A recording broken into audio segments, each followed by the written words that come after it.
Okay. Hi. Welcome to more Ace Attorney. I forgot to change the title of the stream.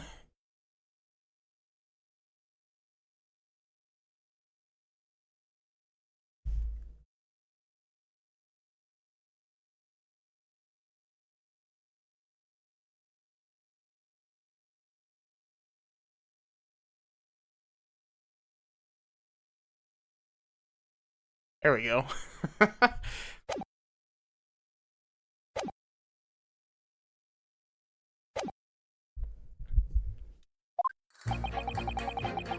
All the evidence clearly points to the finger of guilt of this young pickpocketeen. As a housemaid, I should like to see all filthy eyesores promptly and rigorously eliminated. I think you'll find that if you look at that photograph in stereo, the truth will just pop out. I've left it in there. I should think there will be repercussions by now. Mind made up. Stop. Global radio transmission of the verdict follow. Stop. Motherland, we say never judge by clothes, judge by head. I'm convinced brothers are innocent.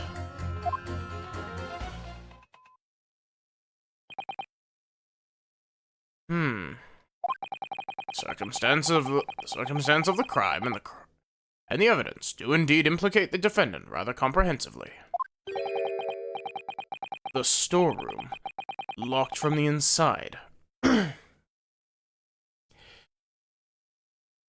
in which the victim and the accused were discovered alone, and in the accused's hand the fatal revolver, the firing of which was heard by these witnesses. Not to mention this print. Take it from a chap who's seen action on the battlefield. That young girl's on the verge of pulling the belly trigger. Thanks a lot, Mr. Sholmes. Oh dear. Hurley's cameras were supposed to help, not hinder. I'm afraid I think you have an uphill struggle ahead of you. But Gina didn't shoot Mr. Windybank. Which means that there's more to this situation than we have yet to see. Agreed. You have the floor, counsel. Proceed with the summation examination.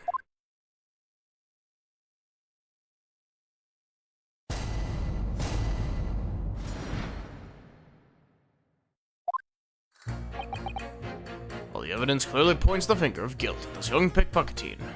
Hold it! You're Mr. Natsume's landlord, Mr. Garadeb, aren't you? We really must stop meeting like this.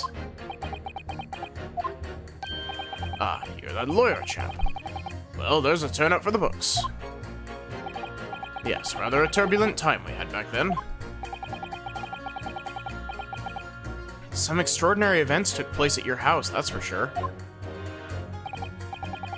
Luckily, Mr. Sholmes and I were able to get to the bottom of it all. I think we did rather a lot for you, didn't we? I mean, obviously. I wouldn't be suggesting that therefore you should change your leaning to not guilty or anything. Huh. Can't be denied, I suppose. The curse of the Garadeb's house was the talk of the town after that business.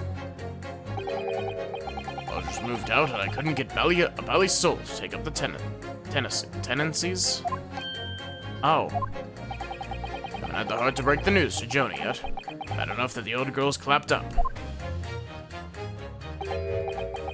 Yes, can't be denied. You did do rather a lot.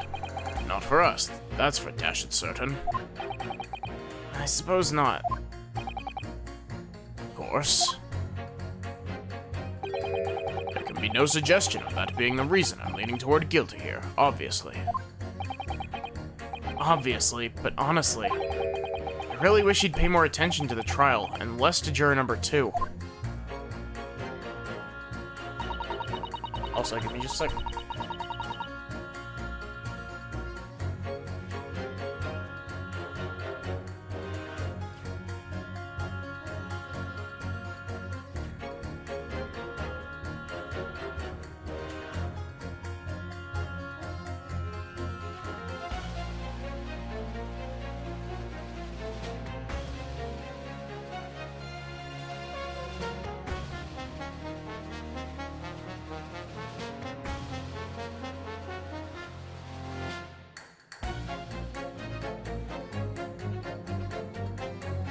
As a housemaid, I should like to see all filthy eyesores promptly and rigorously eliminated. Hold it! Polishing the bench, I see. Again? A maid's work is never done. Not a blemish must remain. What exactly do you mean by filthy eyesores? On my way to the market for his lordship, I have to pass through the East End. The place is full of beggars, pick-purses, and crossmen, the scum of the earth. A little harsh, perhaps. Let me be plain. If it were up to me, all those back slums would be made spick and span or eradicated. At least we have people like the great detective working to achieve these important goals. You're referring to Mr. Herlock Sholmes. That's right. I like to keep abreast of his exploits by reading Ranced magazine between my duties. He does wonders, cleaning up London streets. In my opinion, he should be declared an honorary maid of the capital. Sholmes in the maid outfit, Sholmes in the maid outfit. Mr. Sholmes? A maid? It's really quite unforgivable. Gutter scum, having the audacity to shoot our very greatest detective. Minor detail, it was the two brothers in the stand who shot Mr. Sholmes, not the defendant. A minor detail indeed. They're all gutter scum as far as I'm concerned. Well, it might just be an idea to get our facts straight anyway. Yes, all right. I shall amend my statement. Those brothers are the scum of the earth. They should swing for shooting, they should swing for shooting the great detective. Wow. You find that if you look at that photograph in stereo, the truth will just pop out.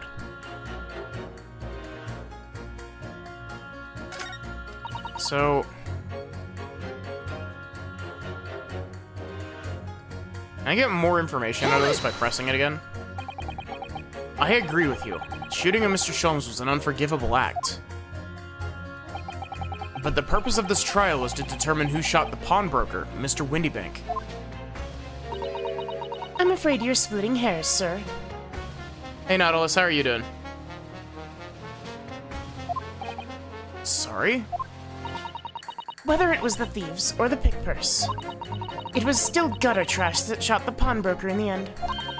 And filth that should be cleaned up and eradicated, in my considered opinion. Goodish, bit tired though. Thanks so much for sharing. Changing this maid's mind isn't gonna be easy. Bruno, it was one of those two brothers that shot Hurley, wasn't it? Yes, that question. Well then, I'll never forgive them. No, Iris. Perhaps we can use this maid's statement to help us somehow, do you think? Yes, maybe. Let's listen carefully to what each juror has to say first. I think you'll find that if you look at that photograph in stereo, the truth will just pop out. Hold it! What do you mean, look at the photograph in stereo? Sorry, what? Don't you know?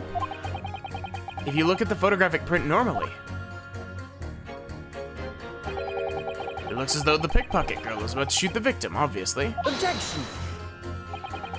But there's no indication that the defendant ever fired the gun. All I'm saying is that if you look at the same print in the stereo, it could reveal all sorts of new information. By any chance, are you a fan of stereoscopes? Oh, how did you know? Let's call it a lucky guess. It never gets old seeing the two prints merge into one before your eyes. It's extraordinary, it's captivating, it's the height of modernity.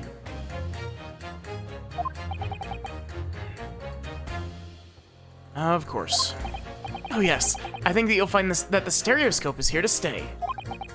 Giving us new perspectives we could only dream of before. It's the greatest invention the world has ever seen.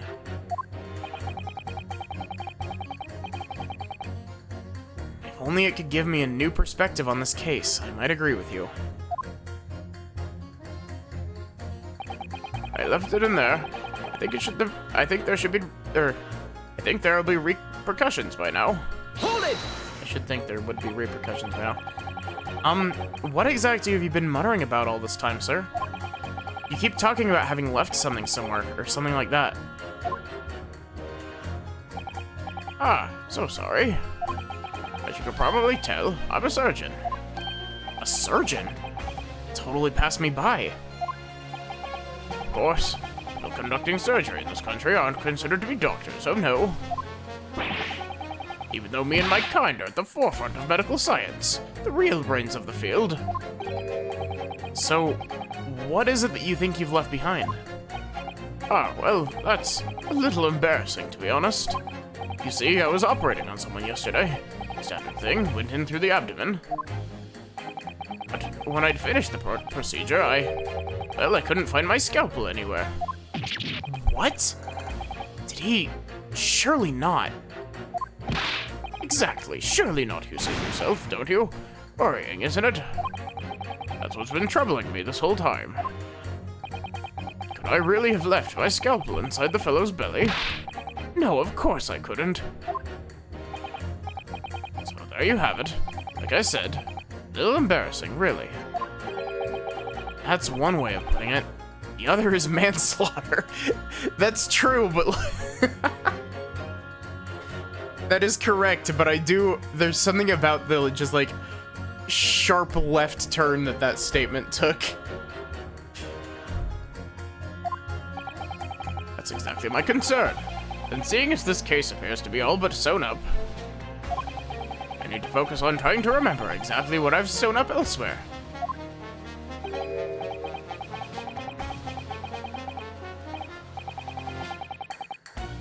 Now, I'm sure I made sure everything was back as it should be. Well, as sure as you can be without being sure. There's so many sures in that sentence. I'm sure you need to be more sure. Mine made up. Stop. Global radio transmission of verdict to follow. Stop. Hold it! Sorry, radio transmission? What do you mean? Are you from the Far East? Stop. Yes, from the Empire of Japan. All communication with Far Eastern nations used to take place by mail. Royal Mail steamers take more than a month to complete the journey. Yeah, they take like 2. But now we have the electric telegram, so we can send messages using electrical signals. Thousands of miles of cables have been laid along the ocean beds, connecting the entire world. Thousands of miles of cable? On the ocean bed? Makes my head hurt just thinking about it. You are well informed, young lady. But cables will soon be a thing of the past. Stop. Just when I was starting to catch up. Radio transmission is the future. Stop. Messages carried over the airwaves to the 4 corners of the globe. Stop. Excitement growing. Stop. Atmosphere electric. Stop. Right. Try not to wear out your fingers. Era of wireless telegraphy. Stop. Driving technological revolution. Stop. And people say inventions like the stereoscope are the height of technology. What utter piffle. I can't understand it. I really can't. They're really just silly toys.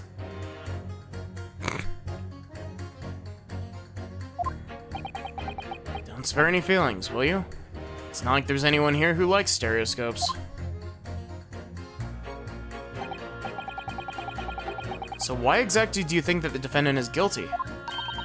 It's quite simple. We haven't been shown a scrap of evidence to suggest that she isn't the culprit. And just as radio waves dash through the skies faster than the eye can see, and so we should dash to the conclusion of this trial and stop pandering to indecision. Motherland, we say never judge by clothes. Judge by head. I'm convinced the brothers are innocent. Hold it! Please tell me you're not villain Bolshevik. Straight to the heart of the matter. Russian revolutionary? Revolutionary? Ah, I believe there is such a rumor. It's just a rumor? As you see, I have unfortunate appearance. You look like a witness criminal. Your words, not mine. Just want to point that out. They'll call me revolutionary, murderer, autocrat. And which glove fits?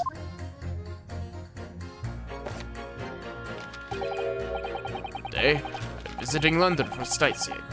I'd like to take bus to Crystal Tower, please. Right. That didn't sound staged at all. You'll have to forgive me for having my doubts. I'm treated like vicious criminal all the time. It's very painful. People do not realize. I have much sympathies for the brothers. People say they are criminals only because of how they look. The Skulkin brothers? Maybe they went inside pawnbroker's shop. They have done nothing wrong. That is all I want to say. Skulkin brothers did nothing wrong that night. Alright, well, first of all, that's one not-so-little misunderstanding I need to clear up straight away. Tell me something, Iris. What is it, Runo? The jurors are chosen at random from the inhabitants of London town, aren't they? Yes, it's amazing, isn't it? In that case, how is it that there's a Russian tourist sitting among them who looks for all the world like a revolutionary? I wish I knew. I can't change the minds of more than half of these 6 jurors. It feels like the jurors are not chosen at random. Yeah, 100% Nautilus. Trial will be over. But we know that Ginny would never shoot anyone. Yes, so we need to find contradictions in what these jurors are saying and pit them against each other. Must be ready to go, whatever lengths I have to convince them of Gina's innocence.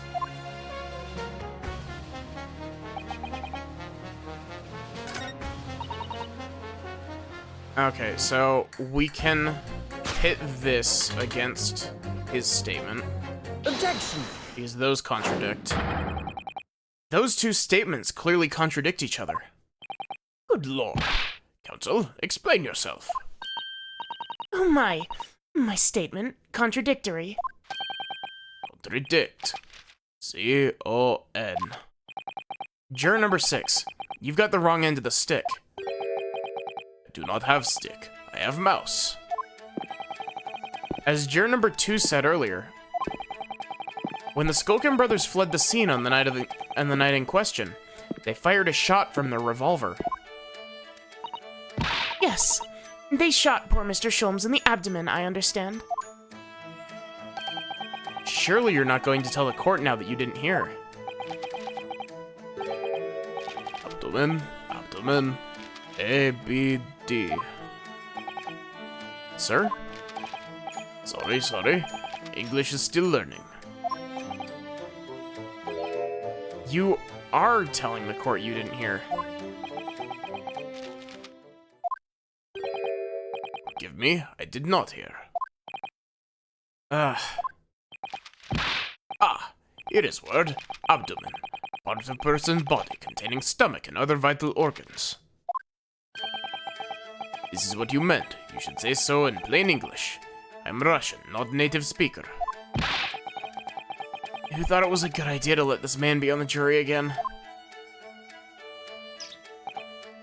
So, you are telling me these brothers who look like criminals were lying. They say before we never done nothing. The truth is they shot detective. This is double negative. Yes, that's exactly right. Lying is wrong, especially when lie is said by a person who looks like criminal. Coming from you, that seems surprisingly prejudiced. This means, when they said we never took nothing, they bit was also big fat lie. Is this true? Well, according to the police report, no stolen goods were found, so... Enough. I trust no one now. It's not the mouse's fault, though, sir. I must see with my own eyes. I must investigate crime scene myself. I'm afraid that won't be Yes, it is, Reno. Easily. Sorry? With the prints from Hurley's red-handed recorder. Ah. If you compare the print that pictures Ginny and the next print from half an hour later, you'll be able to see straight away if anything was taken or not. Cooey, Mr. Prosecutor.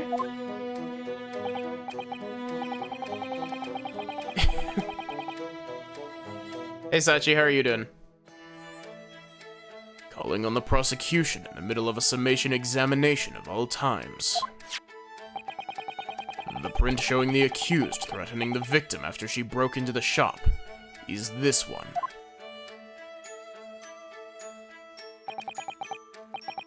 Following this, the victim and the accused moved into the storeroom.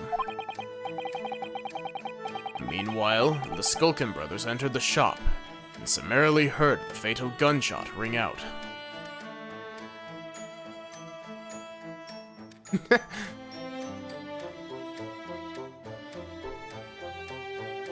Iris, can you do me a massive favor? After this court is done, I need you to mail one of your specialty items to Mr. Ryunosuke Naruhodo. I trust that you understand what I mean, don't you? Oh yeah, don't worry, I know exactly where I'm gonna put it. Meanwhile, the Skulkin brothers entered the shops and summarily heard the fatal gunshot ring out. Why is Van Zeek's voice so difficult for me to do today? Sadly, none of these events were captured on film. This is the print produced by the camera half an hour later after the brothers' flight.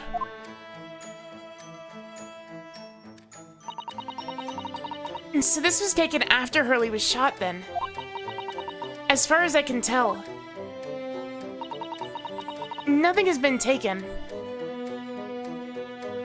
How many pipe bombs has Ryunosuke been mailed at this point? Well, Patty did one.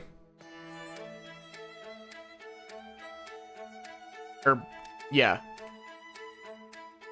And, Van Zeek's has been mailed one. Or not Van Zeek's, Van Zeek's has mailed one. Ryunosuke and Iris have mailed one to Gregson at this point.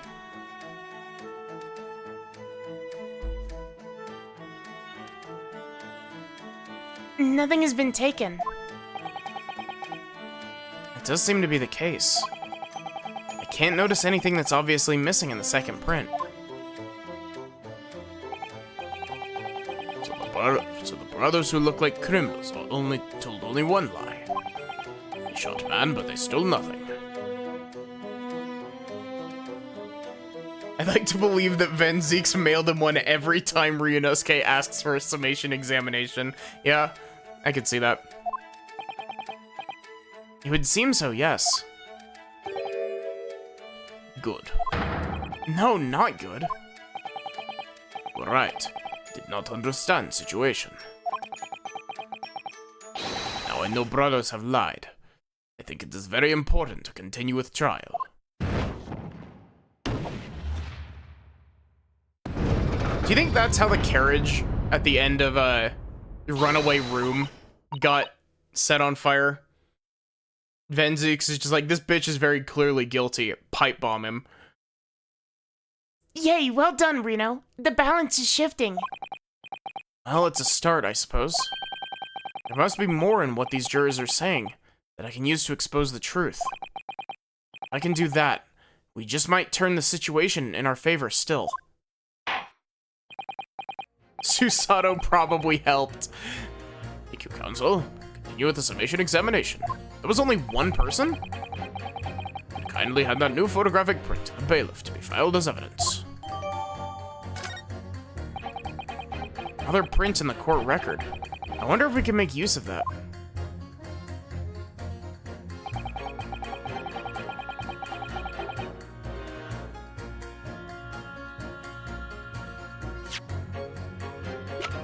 Okay, so...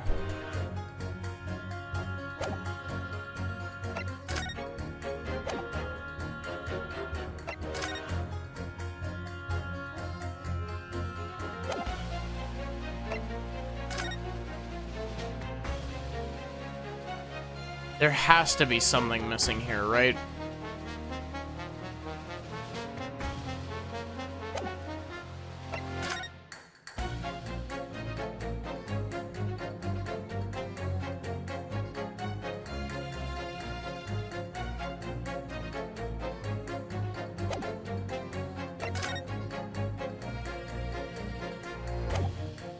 It's gonna be like a really tiny detail or some shit.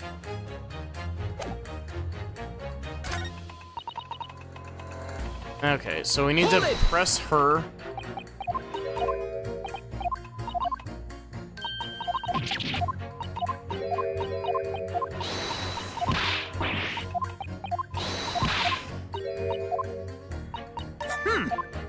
Oh, whoops. That's really weird. That didn't give me the pause that usually gives me. Because most of the time when other people react to a statement, it gives you a little pause so you can stop holding the fast forward button.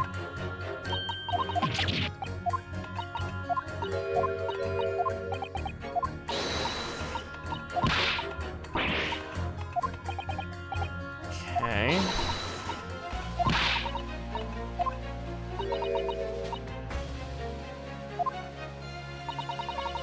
Can't understand it, I really can't. They're really just silly toys. Excuse me. Juror number 3, sorry to interrupt when you're obviously fuming, but... What? Do you perhaps have something to say about juror number 5's last remark? As if I couldn't guess. Oh, you bet I do. Say that again, go on, I dare you. Goodness, are you talking to me? I think he just might be, yes. You think stereoscopes are just toys, do you? Huh? Absolutely. I mean, really. A machine to view photographs in 3 dimensions. Why on earth would you not just use your eyes to look at the world around you? It's all 3-dimensional. A great way to appease the man. No, I'm sorry. Stereoscopes are of no practical use at all. You just don't know. Pardon? I think you'll find that viewing a photograph through a stereoscope can unlock all sorts of possibilities. I'm obviously going to have to demonstrate. What sort of possibilities? Well, take a crime scene, for example. If you had a pair of photographs from a crime scene that you could view through a stereoscope, it could reveal hidden clues you haven't yet noticed before. What? Have you got any, Bruno? Any prints we could take a look at with a stereoscope? How about this print here? It should do the trick, I think.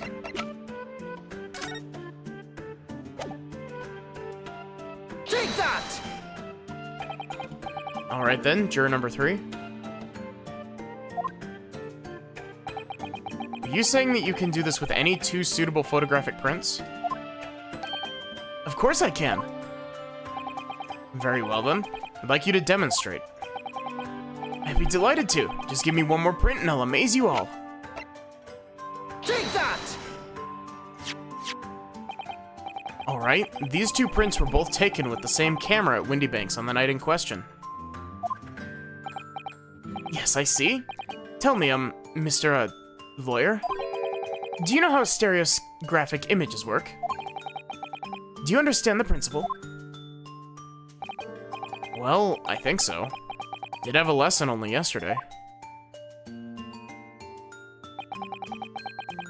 The left and the right eye images need to be the same, only with a slight shift in the positions to some objects.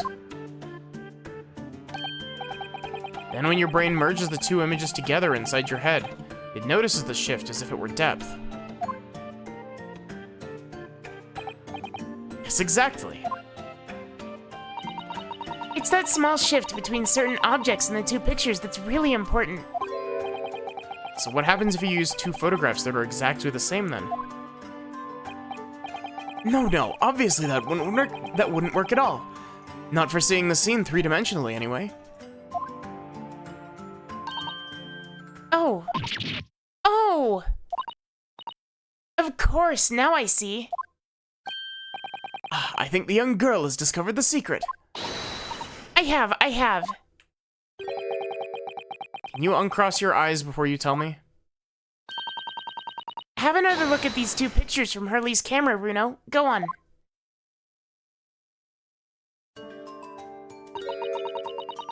Can you see that there's a really obvious difference between them?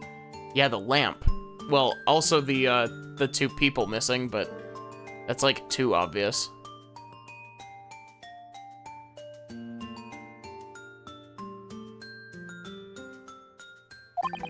Of course there is. There are two people in the first and no people in the second. Well, yes, you can see that straight away. But now, try looking at the pictures in 3 dimensions. I can't. My eyes physically will not let me, Iris. Alright, I'll give it a go. So to start with, you have to cross your eyes, then try to make the two pictures overlap exactly.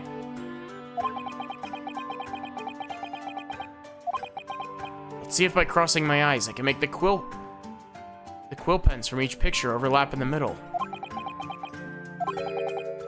Wait.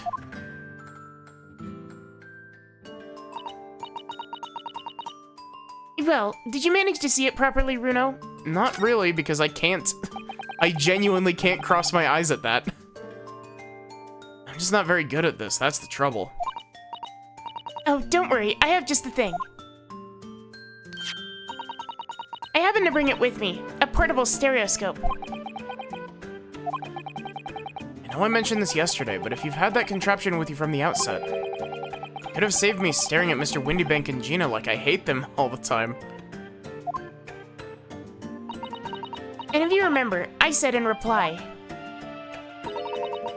that it's much more satisfying to be able to see the effect with your own eyes. Anyway, why don't we try using this helpful little aid now? I assume that they're talking about the lamp, but... Here goes.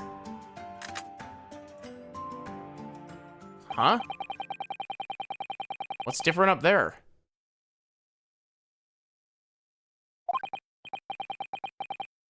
Now let's see what we've got. Wait, look at that! Ah! What's going on with these two pictures? Some of the things on the counter, they sort of jump out at you. Oh, so the stuff on the counter is slightly offset.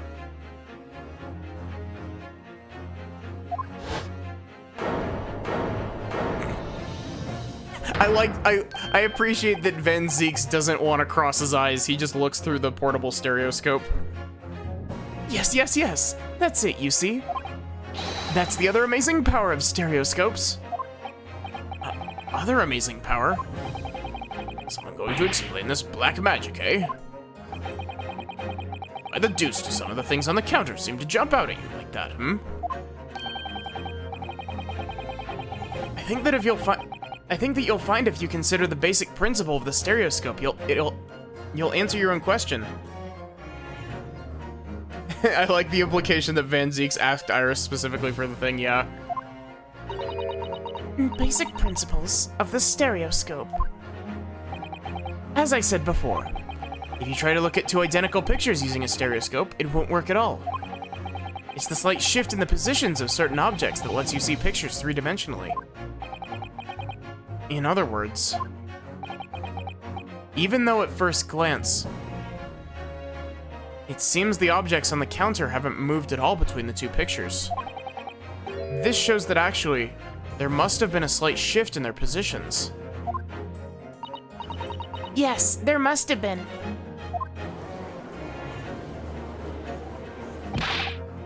Hold the fire there, sir. To reasonable grasp of this whole cross-eyed business now, I'd say. Why the devil does the shift between the two prints exist in the first place?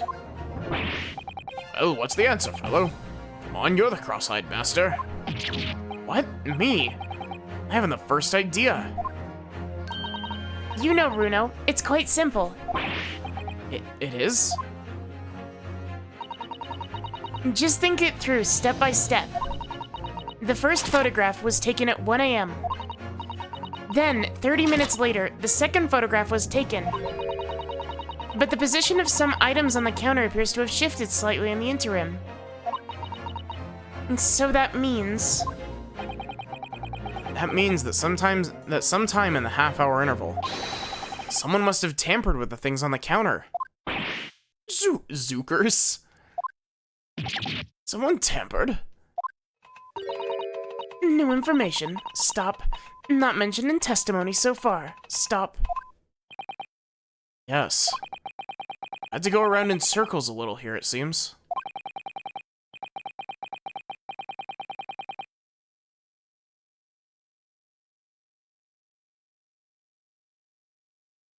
Yeah, Van Zieks isn't allowed to speak during the summation examination. Like, he's only allowed to speak when spoken to. I'm starting to see what I should be aiming at in the summation examination now. Ladies and gentlemen, the question now is clear. Thank you for the hydrate. We know the items on the countertop were moved, but by whom? Are you suggesting you might know? Of course. I can tell you right now who's responsible for the almost imperceptible shift of the items on the counter.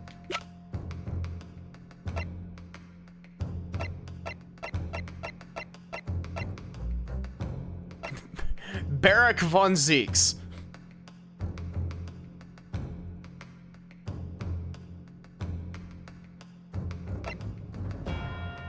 No, it's Male Strongheart.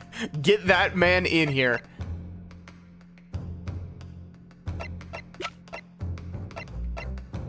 Take that! This is becoming Danganronpa type nitpicking. 100% it is.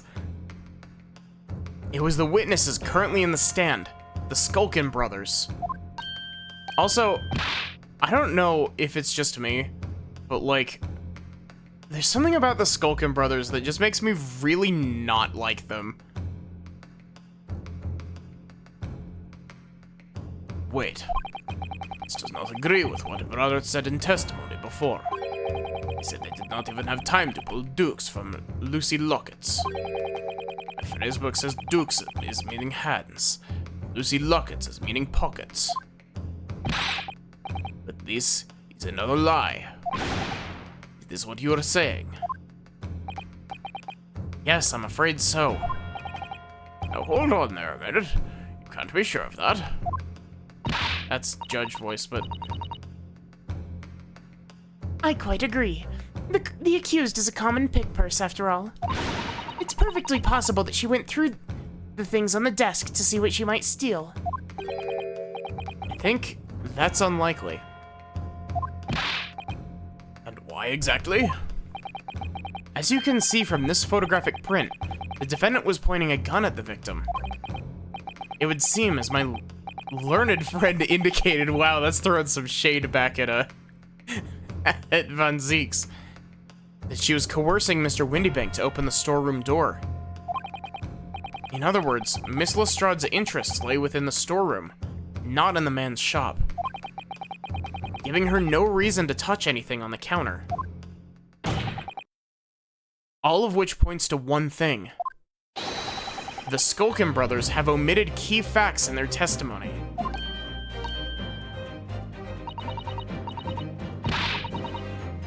But the accused is a pick purse. Common gutter trash. Why look any further for wrongdoer here? Or for the wrongdoer. Because the Skulkin brothers are thieves, madam. No better, in fact worse than a pick purse. I believe that these brothers were looking for something on the victim's counter that night. Ladies and gentlemen of the jury, if you would condemn the defendant on the grounds that she's a pickpocket, would it not at least be right and proper to thoroughly scrutinize testimony given against her by two thieves? Well said. I, for one, would like to hear more from that shady pair. I would like to not hear more from them.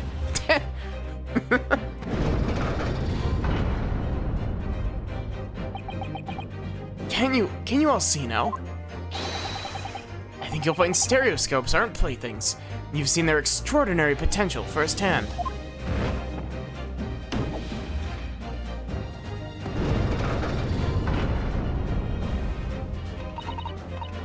Wholeheartedly agree. Stop.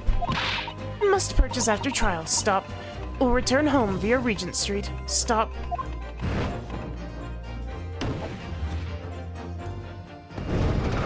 There is our majority.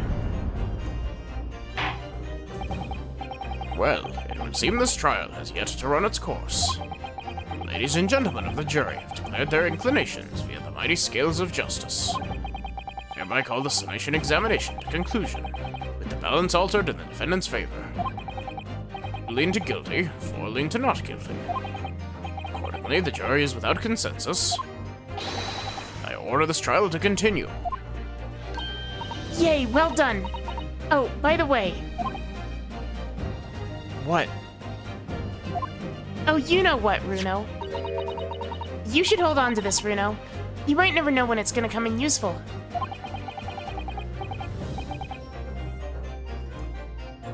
Twice in one trial would be unusual, surely. Alright. Lord Van Zeeks will instruct the witnesses that the court demands additional testimony from them. Have you missed the most recent cylindrical explosive joke? I mean, look at the title of the stream. The title of the stream is The Adventure of the Explosive Metal Tube, so... I'm sure it won't spoil the bouquet to do so, my lord.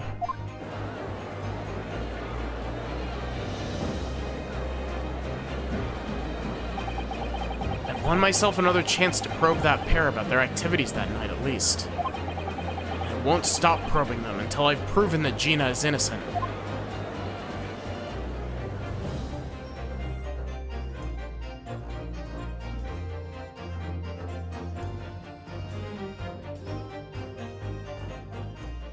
Iris's pipe bomb delivery service. For a small fee, I will hand deliver a pipe bomb directly into your into your enemy's mailbox. I've even developed an extra thin version that can slide through mail slots and doors.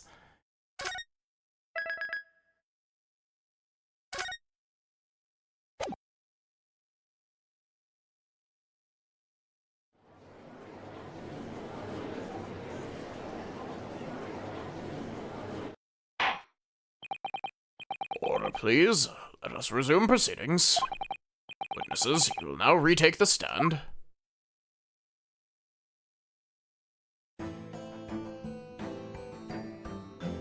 Mario and Luigi looking ass.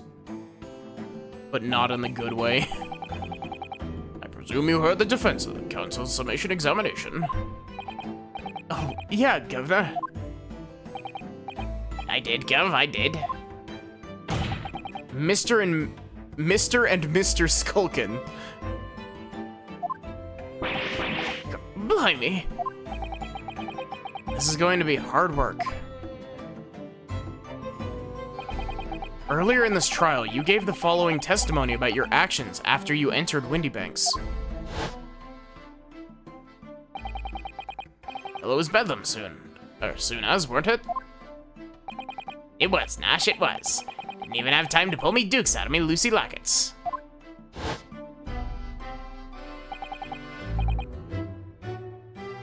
The Skulkin brothers are just Wario and Waluigi using the Mario and Luigi color scheme. Yeah. They are, but they're not nearly as lovable as Wario and Waluigi. I don't know what it is. Like, I think these are genuinely the only witnesses that we've got to so far that I haven't been too crazy about, because like there's something about them that just I don't like. However, that was a lie. You brothers. Core, blame me. On the night in question, you rifled through the items on the victim's counter. You never done nothing of the sort. How'd you figure that out?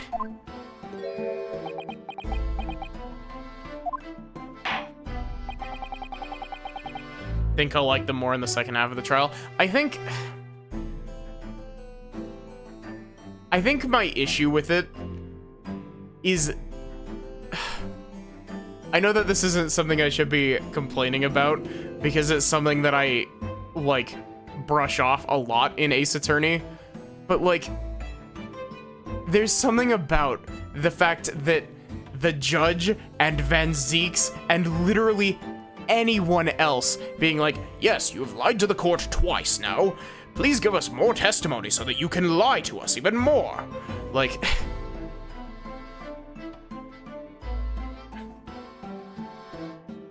and like, they're less trustworthy than the normal, people that you cross-examine in these games because they're literal convicted criminals. You'd think that the first time that they lied, they would be thrown out in an instant.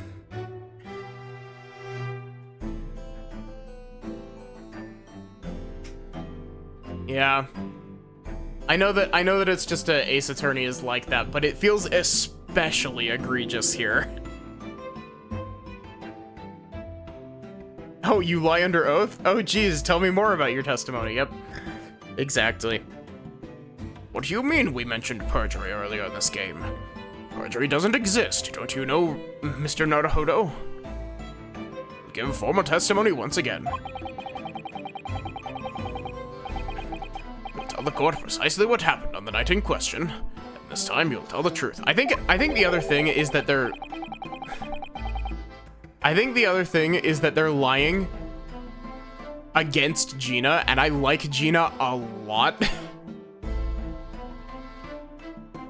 Each lie that passes your lips serves to increase the severity of your punishment. That's chalice number 2. And that, gentlemen, may deal a crushing blow to your chances of ever seeing the light of day again.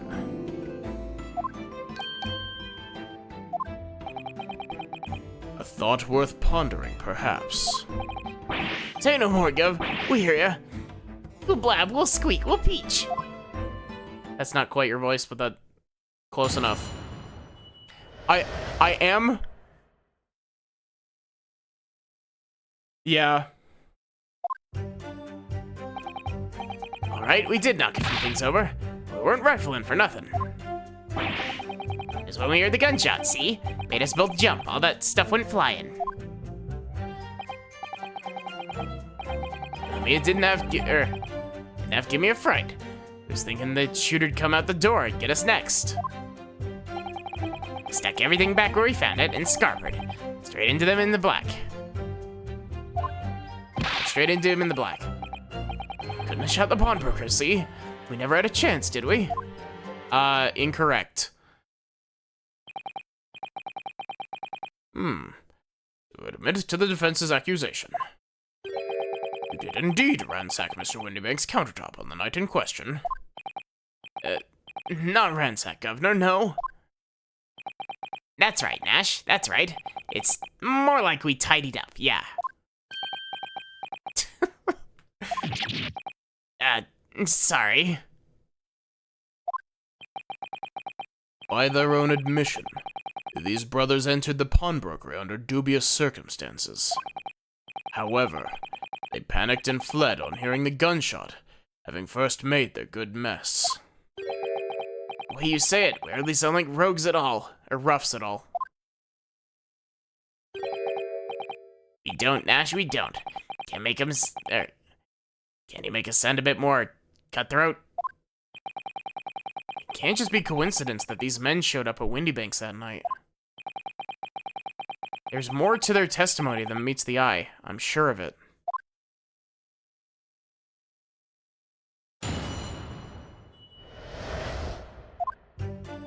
Wait, what was that testimony called? Illegal entry, the whole truth. Alright, we did knock a few things over, but we weren't rifling for nothing. Hold it! If that's the case, then why didn't you testify to that effect in the first place? Well, you know, we ain't exactly squeaky clean, this is the wrong voice. You know, we ain't exactly squeaky clean, are we? I'm waiting for it to be revealed that Gregson is actually the third brother of this pair, and that I will genuinely find really funny. We ain't, Nash, we ain't. If we admitted something like that, people would think we was up to no good. Well said, Ringo, you old China. We'd only land ourselves in even more trouble. And in fact now, as a result of lying in your previous testimony, that's exactly what you've done. Landed yourselves in even more trouble.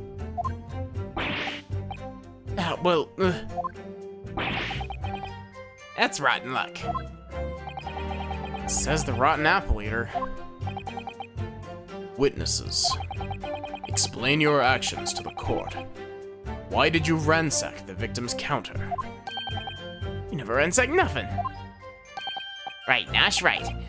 More like we tidied the place up.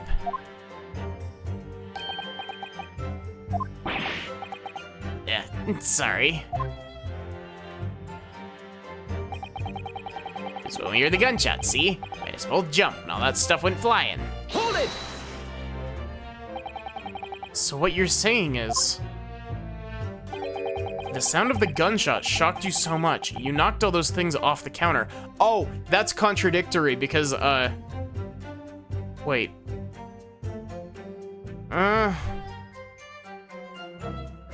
No, that is contradictory because, the picture has the broken lamp in it, which proves that,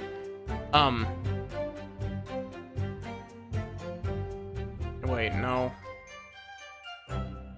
No, wait, that's not quite right. I have a train of thought, and I can't really explain it properly, and I'm not entirely sure if it's right. The sound of the gunshot shocked you so much that you knocked all those things off the counter. Oh, it shocked one of us that much, yeah. This bag of nerves needs to learn to keep his shirt on. Look, it was loud, all right. Blimey, me dead granny would have woken up at that bang. Big brother screamed like a bloomin' baby and fell all over the counter. Knocked over a load of books and a candlestick, and some skull whatnot. Got tangled in some marionette, what knocked over a picture frame, what knocked them scales on the floor. You really mastered working quietly then. Racket. Me granny would have been scared back into her grave at a clatter like that. So in short, the gunshot took you by surprise. And then some. I mean, it was quiet like a mouse, and then all of a sudden, bam! Well, you seem to have something to say here. Excuse me! Inspector Gregson, do you have something to add? I keep saying I don't appreciate being lumped in with these scoundrels. No, something to add about their testimony? You seemed to react just now at what Mr. Skulkin said. Did it make you think of something? It's probably nothing, of course. Don't even bother to mention it. Well, fact is, cases don't get solved if you ignore the little details. How about you just tell us what's on your mind?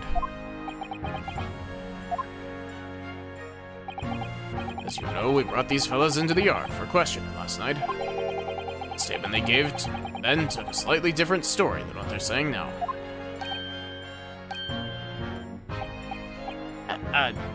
Did it? Claimed you heard the victim shout something out before the gunshot. Might have, Gov, might have. Does ring a bell now that you mention it.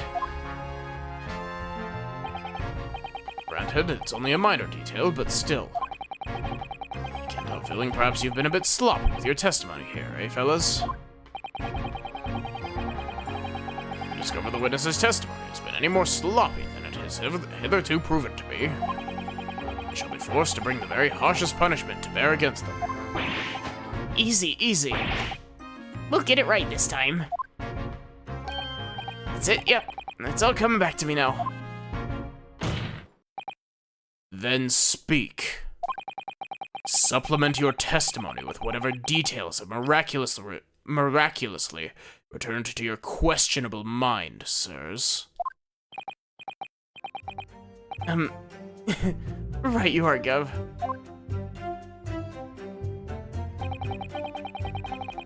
Before the gunshot, we heard a voice yelling out, "Give me that gun!"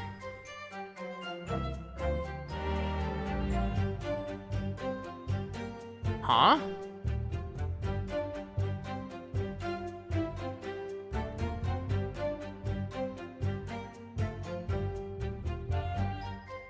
What? I'm genuinely trying to think about what this could mean, like... Hold it! Huh. So in fact, you heard the voice and the gunshot almost simultaneously. We did, Gov, we did. Although, I suppose if you're being honest, you heard a kind of wavering voice before they yell and all. If you don't want to get shot, give me that gun. Kind of thing. Career in acting, tragically missed.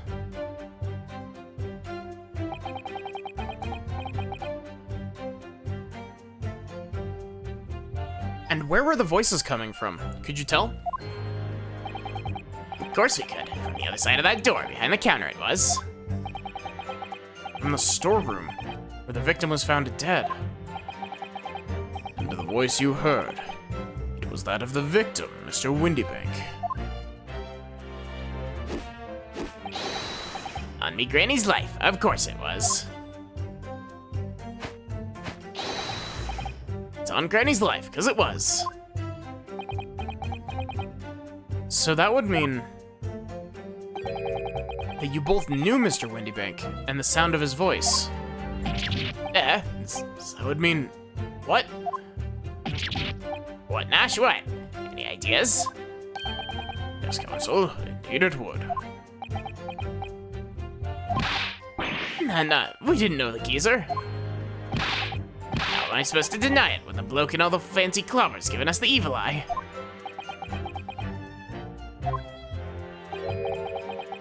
If you value your lives, you'll ensure your testimony is accurate and true.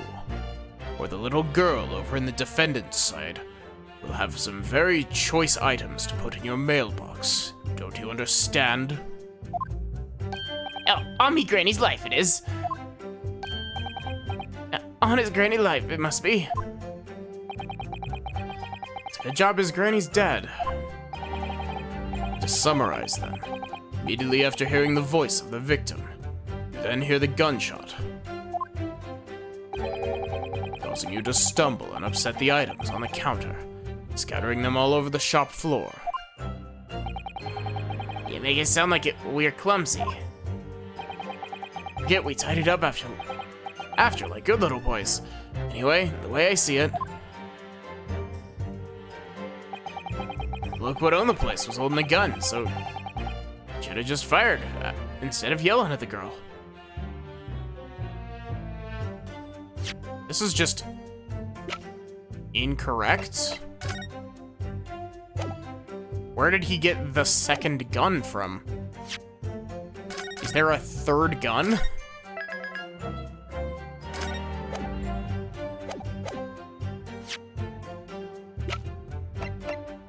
Objection!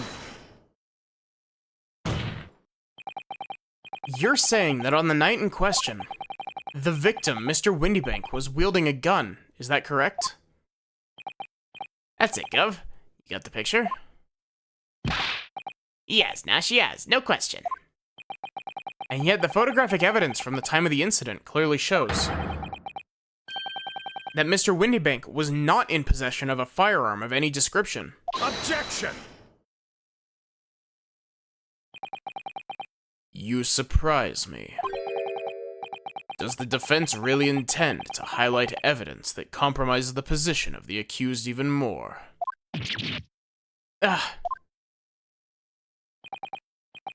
Furthermore, the defense has failed to establish that the photographic print presented was taken at a suitably short time prior to the victim's death.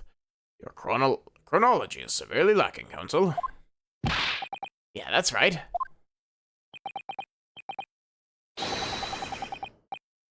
I'm asking myself the same thing, Squiggles. Too right, Nash, too right. The old geezer could have been about to turn the tables on the girl, eh? Hardly likely. Oh, I'm afraid this won't stand as conclusive evidence. Someone from Europe hacked your PlayStation account? Oof. I hope that you'll be able to take it up with Sony support if you weren't able to just like reset your password and all that.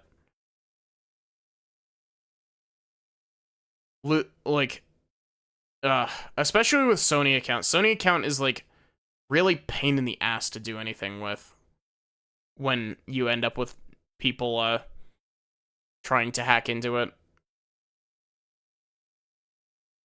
Requested a chargeback through PayPal because they bought games. That's the worst. Continue with the cross-examination, counsel. And heed my earlier warning, witness. Skulkin's never skulkin'. It's fucking weekends, the support services are unmanned. That's a reasonable reaction. Hold it! You're saying that Mr. Windybank had a gun in his hands? Oh yeah, bet that was a sight, eh? The two of them waving guns at each other. Just got pretty heated. I mean, just before he shouted out, we heard the geezer say, "You don't want to get shot." Didn't really sound like he meant it, mind. More of an empty threat, you could say. Mr. Windybank was known to keep a revolver in his on his shop counter at all times. People say that to protect the articles in his keeping, he'd readily put a bullet in someone's head if required. Yeah, that someone would have been himself. Yeah, exactly. That someone being himself, of course. Good grief. Extraordinary devotion indeed. Alarmingly misguided. Well, he certainly sounded like he was ready to pull the trigger on the other night. Only the person he was gonna shoot beat him to it. Cooked his goose proper. Bet he wished he'd squeeze the trigger instead of wasting time shouting, "Give me that gun." And it was directly after those words that you heard the gunshot. It's more or less at the same time, Gov.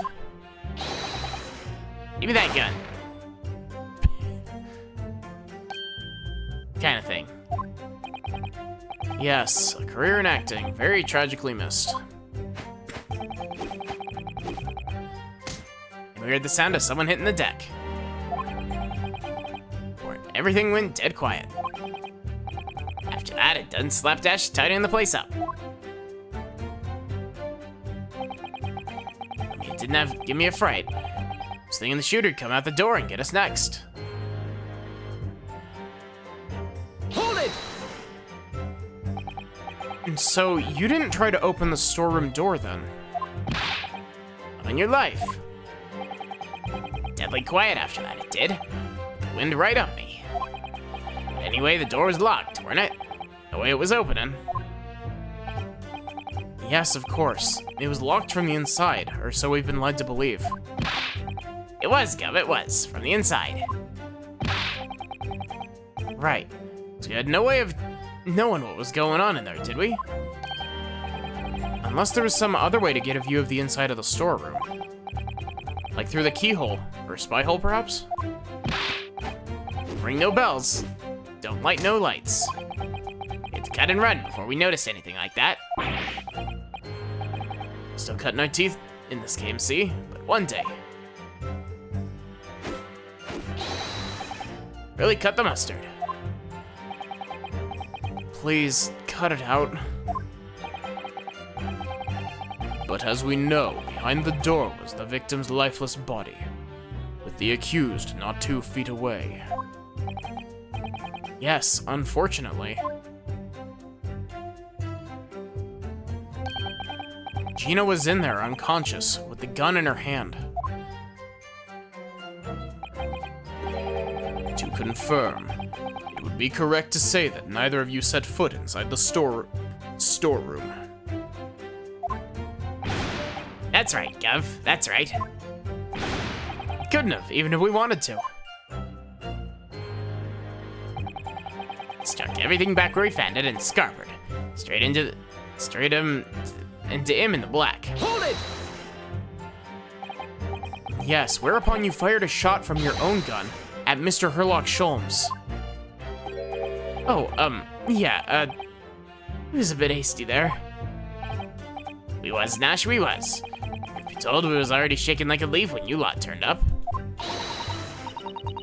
If you're shaking like a leaf, don't put a loaded gun in your hand. Good advice, miss. Good advice. Truth be told, my mind went totally blank. Before your mind goes totally blank, make sure you don't have a loaded gun in your hand. Mental note made, miss.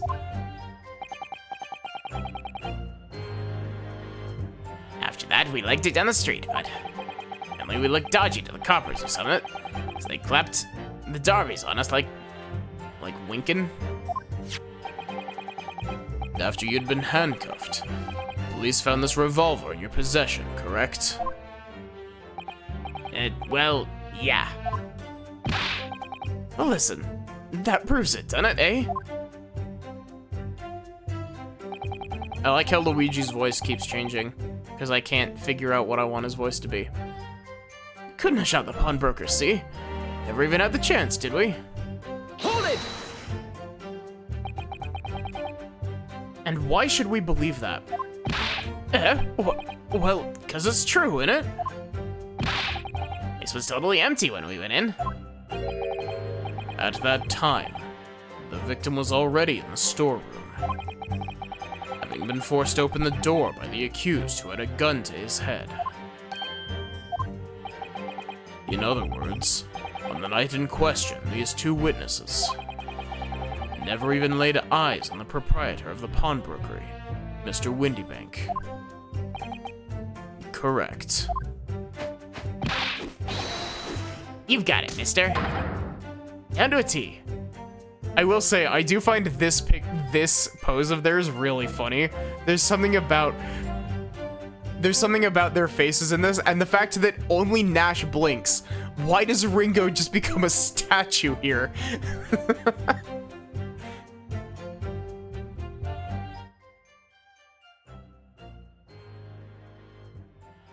Perfect.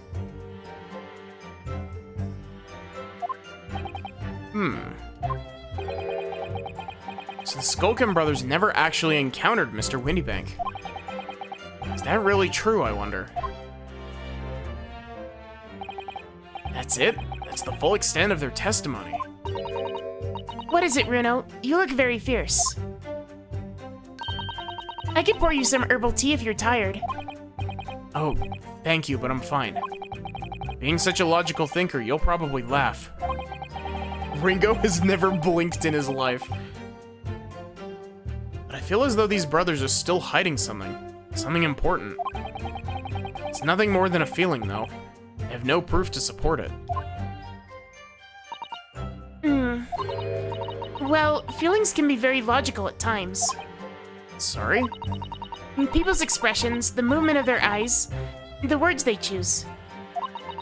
You can take all of that in, and your brain will quietly analyze it to come up with a feeling like you describe. You've concluded that there's something suspicious about this testimony without knowing why, that's all. I think you should trust your instincts.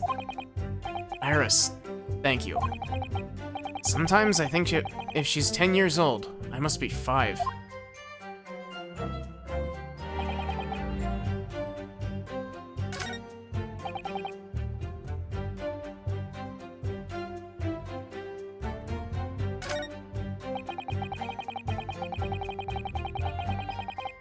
Okay, so why did my...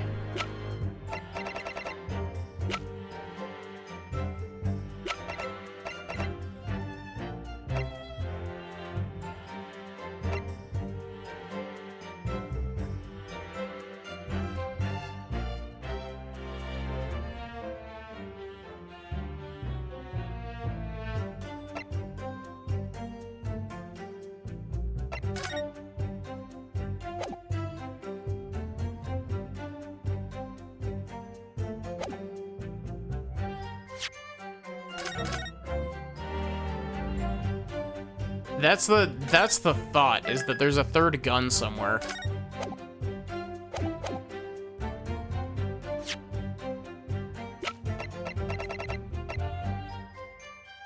Objection! So you're saying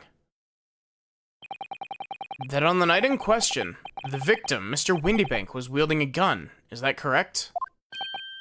That's it, Gov. You got the picture? Yes, Nash, yes, no question. And yet, photographic evidence obtained immediately after the incident clearly shows that Mr. Windybank was not holding a firearm of any description. Eh? You what? Gordon Bennett, that ain't right. Objection! There can be no question the victim's revolver was used in the incident. I would remind the court that Mr. Windybank's gun was found at the scene. Not only was it identified as the murder weapon, but it was found in the accused's hand. Yeah, that mole tooler used the victim's own gun to finish him off.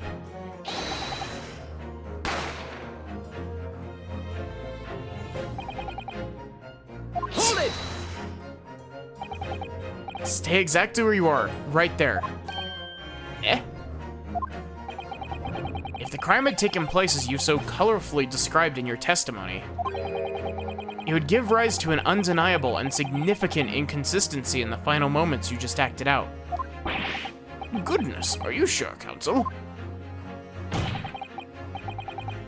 You intrigue me, my learned friend, but let's see some evidence to support your claim.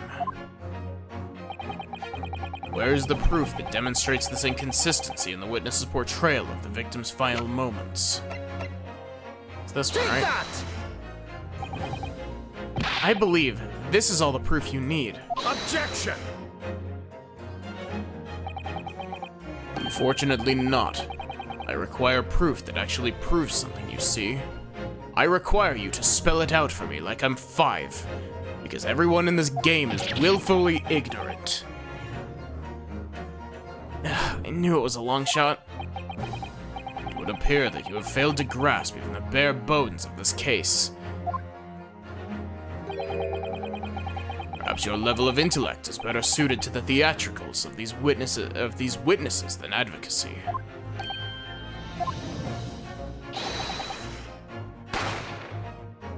Yes, and perhaps your intellect is better suited to be on the end of a pipe bomb.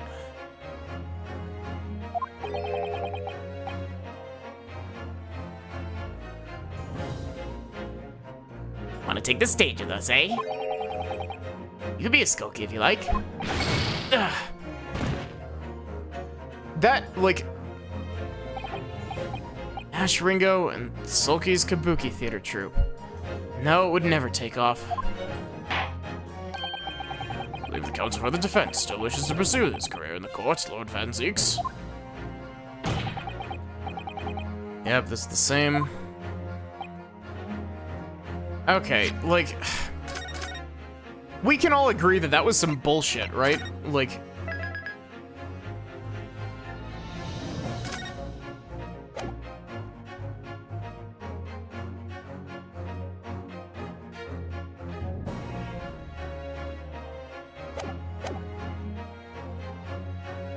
Where's the proof that demonstrates this inconsistency in the witness's portrayal of the victim's final moments?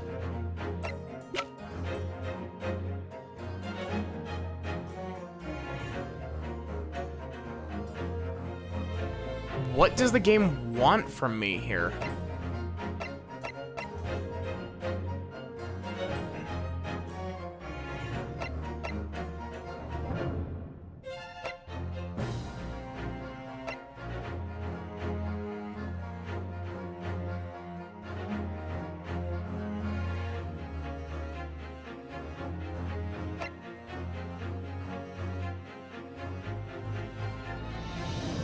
Take that! According to their testimony, the witnesses claim to have heard a shout of, "Give me that gun," followed by the gunshot. indeed, with the two events happening almost simultaneously. Or so we've been led to believe. Okay, so I will say that yes, pointing that out does make sense. Pointing out that he was shot from behind does make sense. However, we are ignoring the other very big contradiction there, that Windybag did not have... Like... It hurts my brain sometimes, Ace Attorney. I love you, Ace Attorney, but still. Sometimes the logic in your cases needs, like, an extra once-over. Yes, that's right. Now, if the testimony is true, it would mean that at the moment of death, the victim and his attacker would have been facing each other.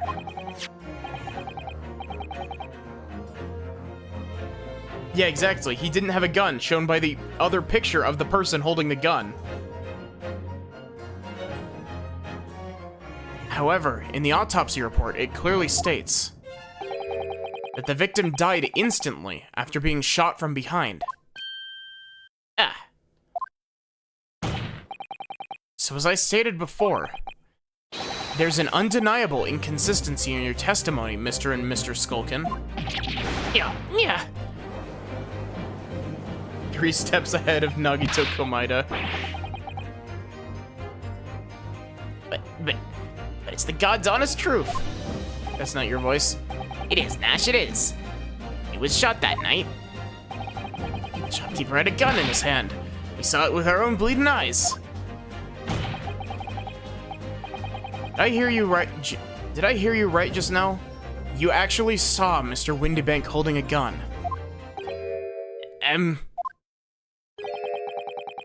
Something like that might have slipped out. Ladies and gentlemen, you've all just heard the admission by these two witnesses that on the night in question, they actually saw with their own eyes the victim wielding a gun, which can only mean that despite their testimony to the contrary, the Skulkin brothers must have encountered the victim in person. Nash,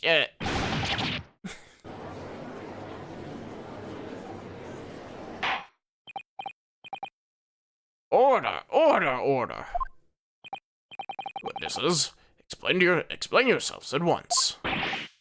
Well, the thing is, we weren't supposed to, It would seem that my previous warning fell on deaf ears. I made it quite clear that false witness would be the death of you.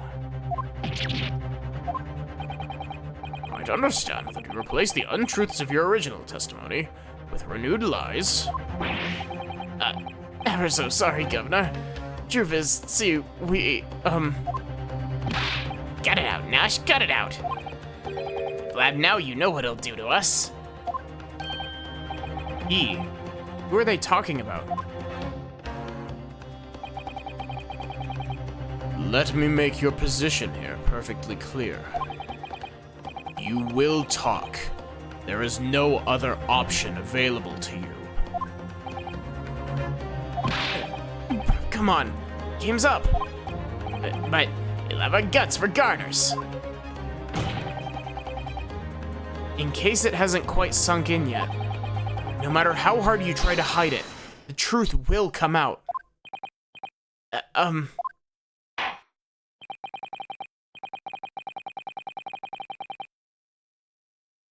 the night in question, it is now apparent that you brothers met face to face with the victim. I demand that you testify again to explain the precise circumstances under which this meeting took place. Well... Do we have to? On pain of death. I suggest you make yourselves fully aware that this is your very last chance to tell the truth.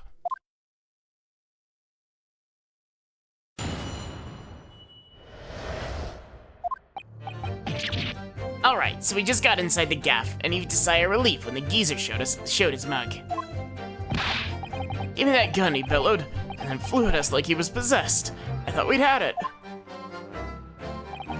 For an old geezer, the bloke was strong as an ox. Chucked me over the counter. I pulled my gun on him. He legged it through that door into the back room. I had nothing to do with killing him. That's what happened, I swear.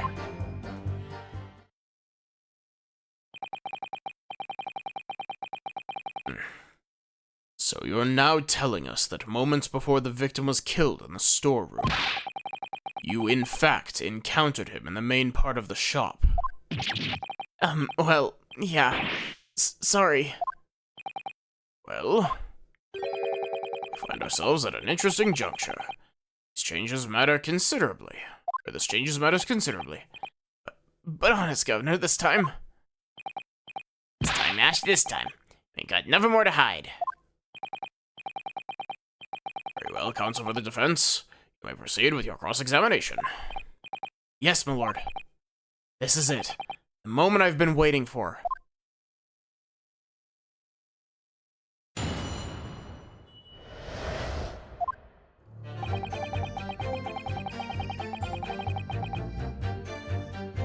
Alright, so we just got inside the gaff and heaved a sigh of relief, and the geezer showed his mug. Hold it! When you say geezer, I presume that you mean the victim and the proprietor of the shop, Mr. Windybank. Who else? Sorry, I mean, that's right.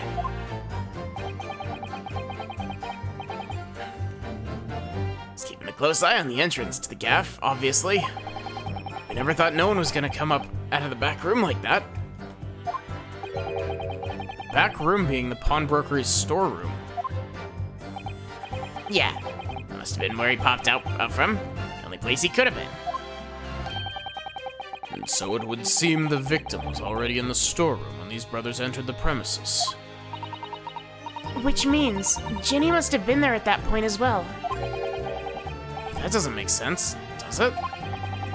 Gina had threatened Mr. Windybank into the storeroom with her at gunpoint. Then why would he have emerged from the same room all alone when the brothers arrived? Oh, I don't know. Did you see the accused at that time? What, that Moltooler? Didn't tell ya. No way, Cobber. You had bigger fish to fry then. I mean, the old geezer just lost it. Give me that gun. He bellowed and flew at us like he was possessed. Thought we'd had it. Hold it!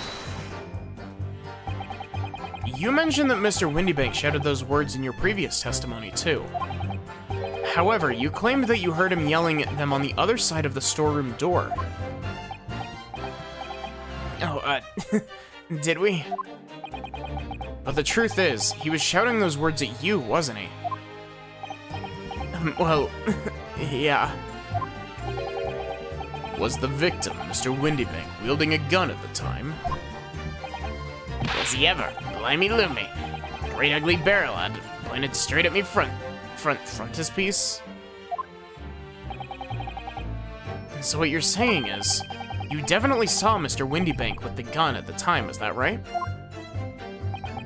It is, Gov, it is. Spot on. All of a sudden, he came at us, he did. It was bedlam. Didn't know who was going for who. We're clearly all going for each other. Like Nash said, we thought we'd had it. I mean... An old geezer, the bloke was strong as an ox. Checked me over the counter. Hold it! Yes, I noted that you mentioned the counter in your previous testimony, too. Well, yeah, of course we did. Knocked over a load of books, and a candlestick, and some skull whatnot. Got tangled in some marionette, but knocked over a picture frame, knocked them scales on the floor. So in fact, it wasn't the sound of the gunshot that shocked you and made you knock all those things off the counter. Well, big bruv here went flying over that counter like a gunshot, I can tell ya. And the geezer pinned him. Did Nash, he did. If you hadn't been there, the bloke would have flattened me like a bloomin' pancake in seconds. At the time in question, the alarm was raised at the local police station via secret cable from the pawnbrokery. There's a button under the counter used to activate it, which was presumably pressed by the victim. That's right. When the brothers fled the scene and back onto the street, they ran straight into the arriving police, didn't they? Poor Mr. Windybank. He did everything he could to protect his shop. Pulled me gun on him. He legged it through that door into the back room. Hold it!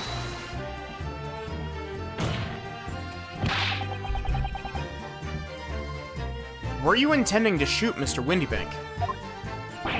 Nah, never. I was just, you know...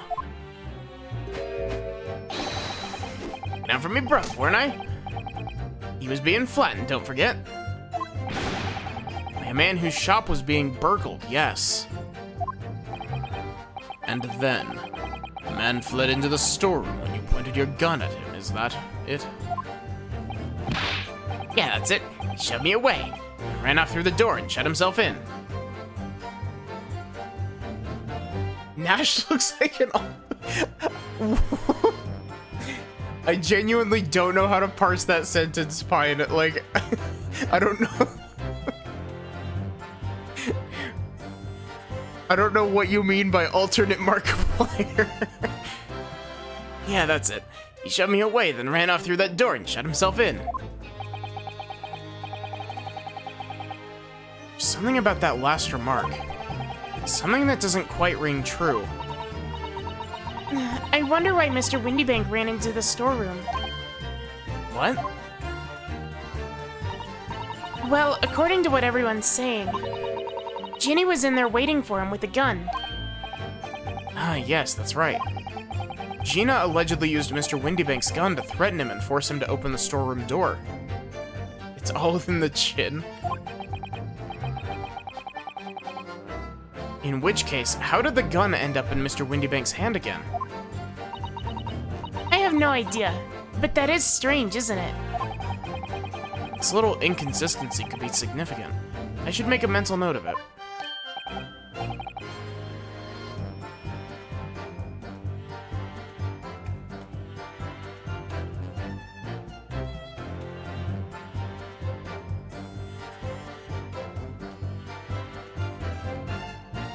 Look, the point is, me and me bruv here.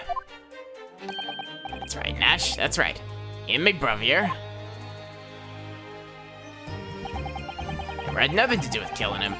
That's all what happened, I swear. Hold it! You say you had nothing to do with it. But at all. Nothing of nothing. The old geezer went and shut himself in the back room, didn't he? Locked it was from the inside. No, it was, because we tried to open it. It's a decent door, that one. Good and strong. Wouldn't budge an inch.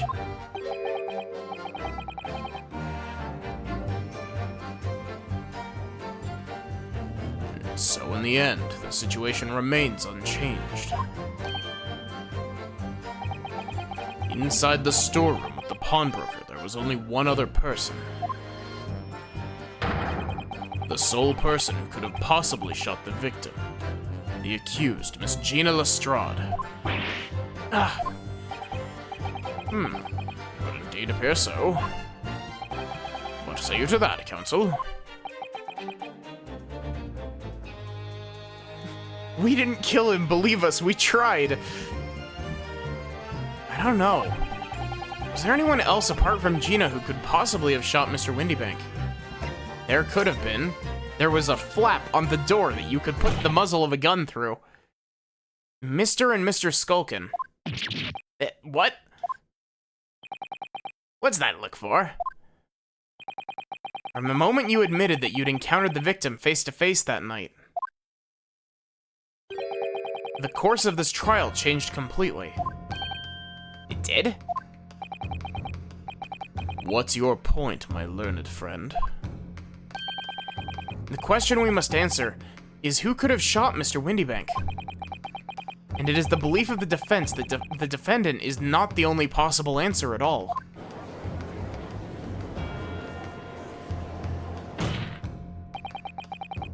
You have my attention. In that case, let us return to this plan of the premises. When Van Zeeks does the finger point, you get flashbacks to Girahim.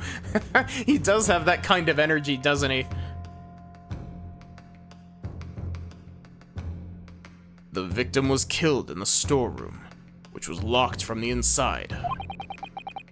Those are the facts. So pray, what other possible answer to the question of who shot the man could there be? Counsel must now provide answers to the court in respect of two conundrums. Two, my lord? Twice as many chances to be right, maybe? Indeed, namely, from what location did the culprit shoot the victim? And furthermore, where was the victim at the time? Understood, my lord. Are you alright, Runo? I'm not entirely sure, but there's one thing I am sure about. If I can prove that there's a credible new alternative to what happened, it would change Gina's prospects hugely. So now, time for some clarity. Show the court on this plan the answers to the questions posed by his lordship. If you believe someone else could have killed the victim, indicate from where the person could have fired the gun. Right here. The defense believes the culprit could have shot the victim from this location here. And in answer to the second question, assuming the culprit fired from the location indicated, where was the victim at the time? Take that!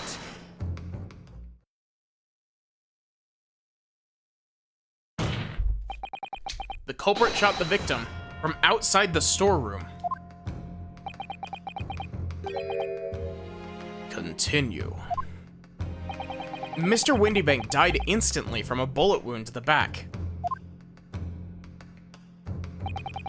Looking at the stain of blood on the storeroom floor, it doesn't appear that the body was moved after death, which tells us that he was almost certainly shot while he was in the storeroom. However, the crucial point is where was the shooter when the fatal bullet was fired?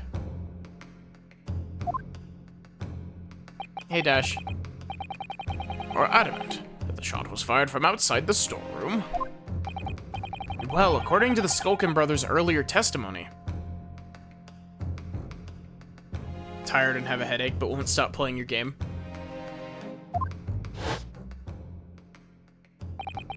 Pulled me gun on him, and then he legged it through the door into the back room. If Mr. Windybank ran away through the door, we have to assume that the door was open at the time. Ah! It was at precisely that moment when the victim was fleeing for his life that these brothers had the perfect opportunity to shoot the man in the back once he was inside the storeroom. Yeah. I can already see the hole in this logic. The hole in this logic is the fact that the door was locked from the inside.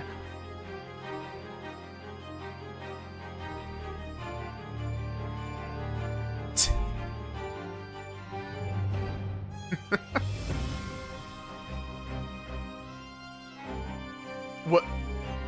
Pine, we'll add some TNT mods to Minecraft, and that'll be the closest thing that we'll do to a high explosive synthesis stream. We'll make some really high explosive TNT in Minecraft.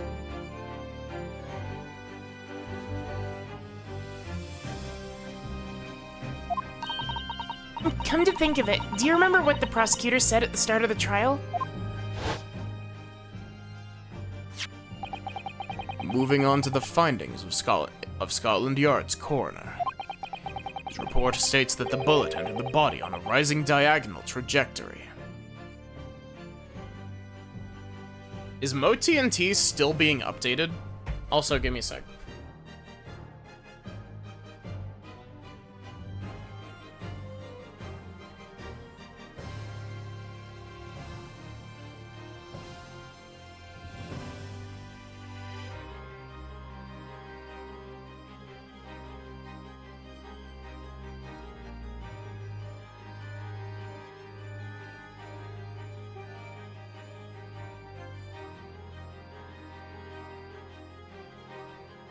His report states that the bullet entered the body on a rising diagonal trajectory. It means the victim was likely shot by someone significantly shorter in height than himself. Poor man.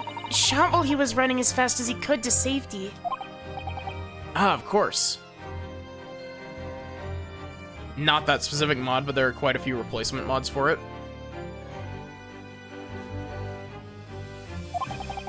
He would have been leaning forward as he was running away.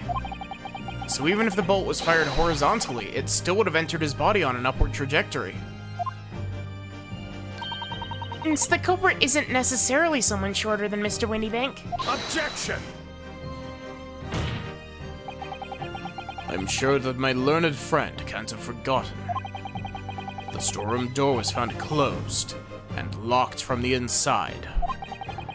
You claim that the victim was shot as he fled into the room. Do you also claim his corpse was dexterous enough to turn the key in the lock? If this was D&D, he would be. But... What if someone else locked the door?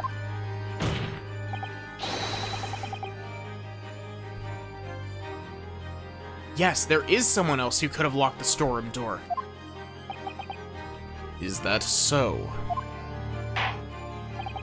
Very well then, counsel. Present your hypothesis to the court. The scenario just described. The defense's assertion is that the victim was shot from outside the storeroom. In which case, who shut and locked the storeroom door from the inside? Eggert Benedict.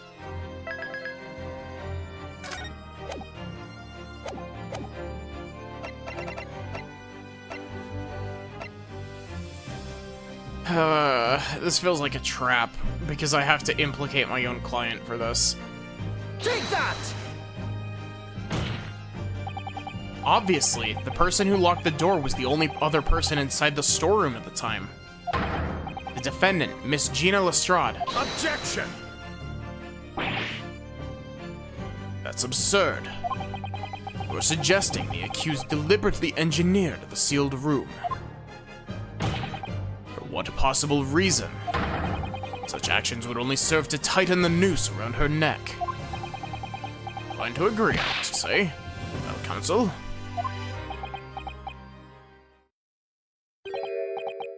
Yes, that's a tricky one, that, isn't it? Half-baked notions have no place in my courtroom, counsel. Remember that, please. That is rich coming from you. Oh my lord. But of course, Ginny would have locked the door. It almost goes without saying, doesn't it? It does? Yeah, because she was running away from the shooters. Well, if I was Ginny in that situation, I know I would have locked the door as quickly as I could. I mean, those two burglars had just fired a gun in her direction, hadn't they? Oh yes, obviously. Before the two brothers arrived, Miss Lestrade and Mr. Windybank were in the storeroom together. Now, I don't know what went on between them at the time, but at some point, Mr. Windybank must have heard the intruders breaking into his shop and left the storeroom. Intruders, eh? That's us, bruv. If your theory is correct, that would leave the accused alone in the storeroom. Yes, it would. Then, probably only moments later, the victim fled back through the storeroom door hoping to escape danger.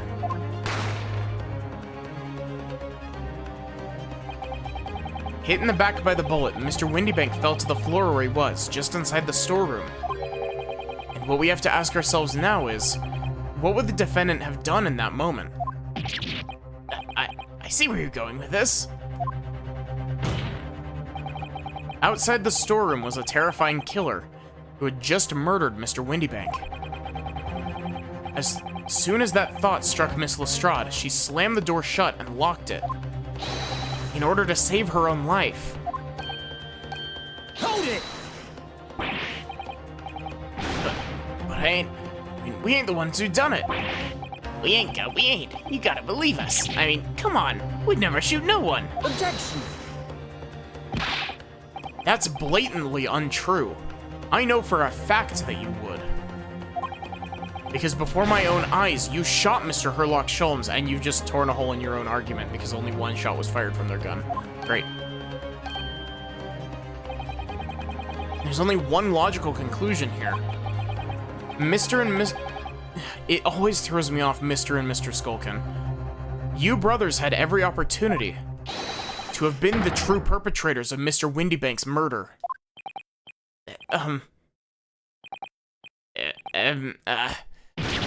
Yeah.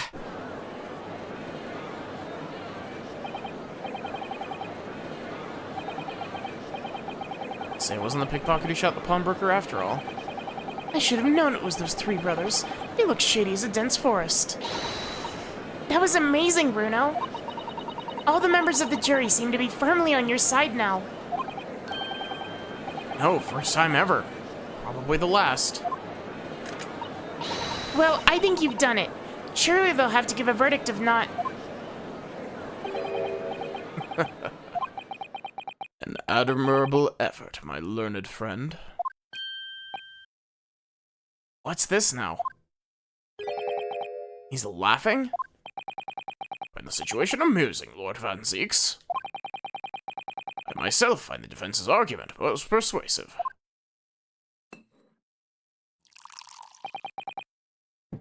I dare say. Such chicanery is the bread and butter of the street performers in your provincial? How is that pronounced? Provincial Eastern nation. But such blatantly malicious conjuring tricks amount to nothing more than inexcusable petty fogery. Or fogery. Here. What? The hypothesis you put forward so ostensibly credibly cannot and will not stand. Because, you see, it contains a fatal flaw. A fatal flaw? Provincial? Do you mean to tell me that you're unaware of your logic's failing? I say, Lord Van Zieks. Might be an idea to explain this bally conjuring trick or whatever it is to the troops on the ground, hmm? The fatal flaw in my learned friend's argument is really very simple to understand. Here's glass number 3. Assuming you're not too dim-witted to count bullets. By George, count bullets? Oh dear. He noticed then. Huh? What's everyone talking about? Counsel. Yes, sir? Tell the court. How many bullets were found at the scene of the crime? Well, we are missing critical information to make a statement on that. We don't know if there was a bullet that actually got stuck in Sholmes. Two bullets. Correct. The first, that which hit the victim in the back, ending his life. And the second, that which struck the detective, Mr. Herlock Sholmes, on his arrival at the scene. Indeed. Defense presented a picture showing the damage caused by the second bullet earlier in the proceedings. The bullet which injured Mr. Sholmes appears to have passed through his body to strike the calendar.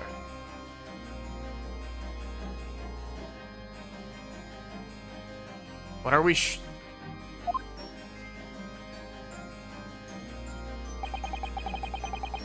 Your lordship's understanding is correct. Furthermore, we know there are 2 firearms involved in the incident. Revolver belonging to the victim, Mr. Windybank, and the Skulkin brothers' revolver. The evidence shows that a single bullet was fired from each gun. Yes, indeed, it does. A single bullet from each. Now then, my learned friend. You yourself told the court only moments ago. These 2 brothers shot Mr. Herlock Sholmes right before your eyes.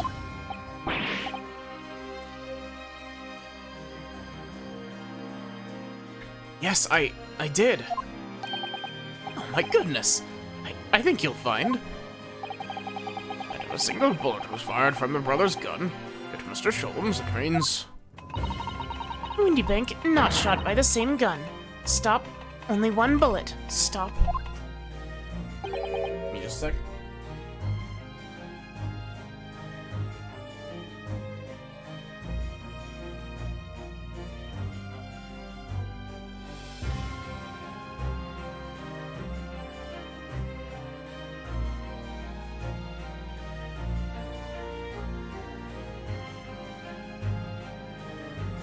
Exactly.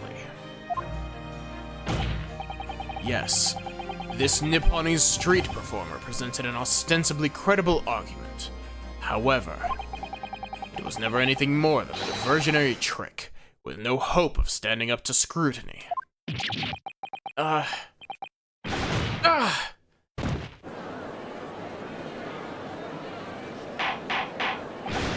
Order! Order! Order!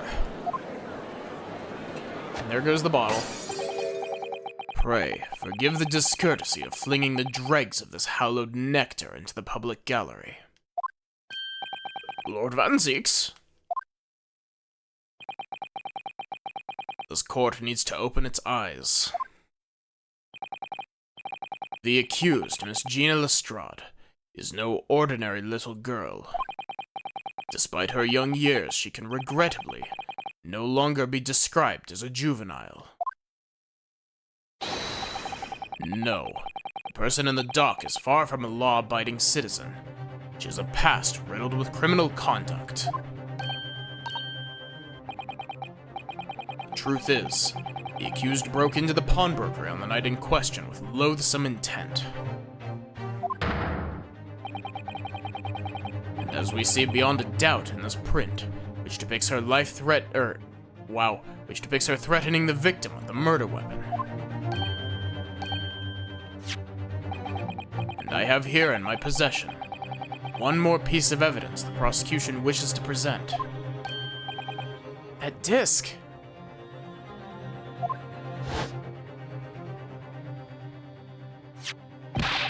I'll be taking that, whatever it is, of McGilded's down to the yard. Thank you very much. No, don't. Don't give it to him. That's mine, it is mine. It's not. I've lost Gina's voice, it's gone. I'm sorry, miss. Anything belonging to McGilded has to be taken in as evidence now.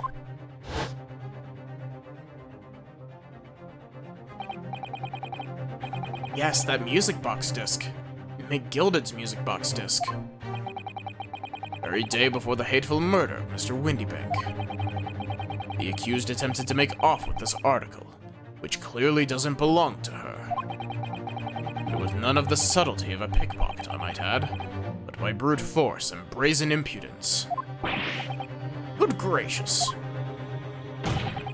Make no mistake, any sympathy for the accused on account of her years is misguided and dangerous. There are no depths to which this girl would not stoop if pushed, no crime she would not commit. The court forgets that fact as its peril.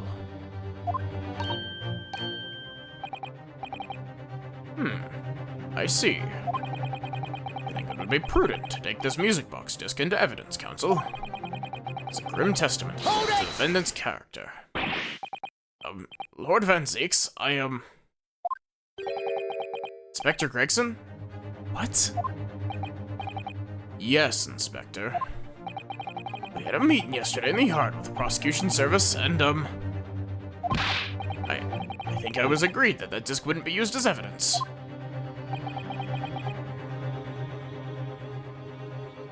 Which means that it's important. What's this all about? Why is the inspector acting strangely? That's the first time he said anything to Van Zeeks at all. I am unaware of any such meeting. But those were the instructions, right from the top. The government bigwigs were insistent. Inspector, I am the prosecutor, and I alone determine how to present my case. Your warning is noted. Thank you. The prosecution wishes to proceed with submitting this disc as evidence, my lord. Indeed. Bailiff?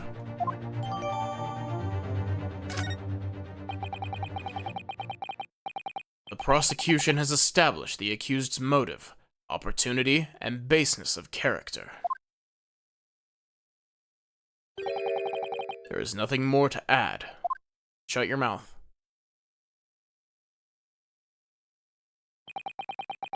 Ladies and gentlemen of the jury, I await your informed decisions and rest my case.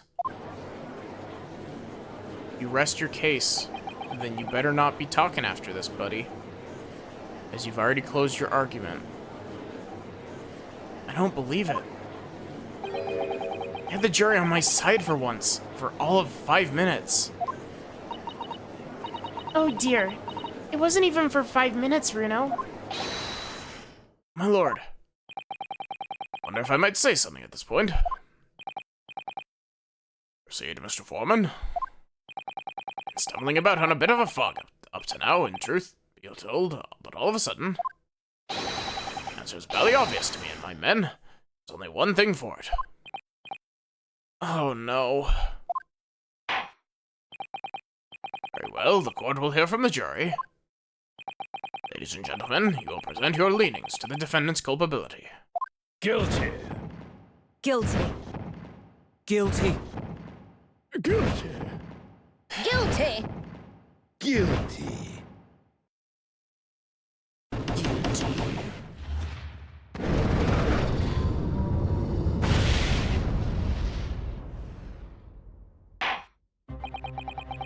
Have a consensus among the jury, it seems.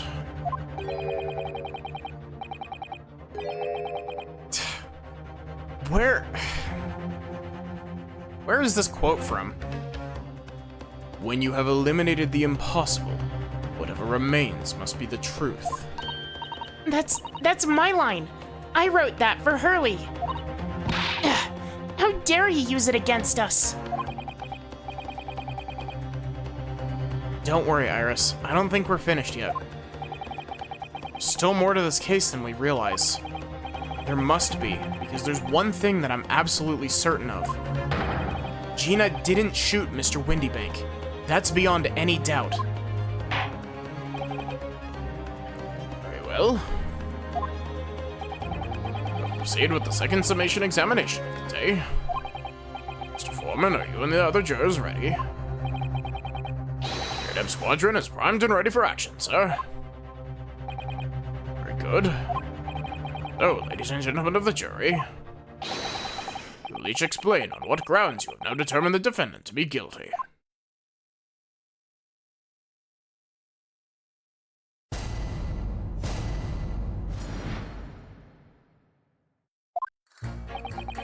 Once a rogue, always a rogue, I say.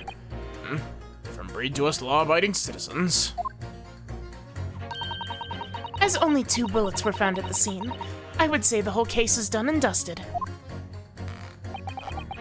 don't need a stereoscope to see the truth here. Every which way you look at it, it was that pickpocket. I never imagined that simple operation would cause me such grief. The accused attempted a theft on the previous day. I can see I'm in it for a busy day ahead. I am heavy weapons expert. I am ballistics expert. I've seen many shootings. There is nothing I do not know about guns.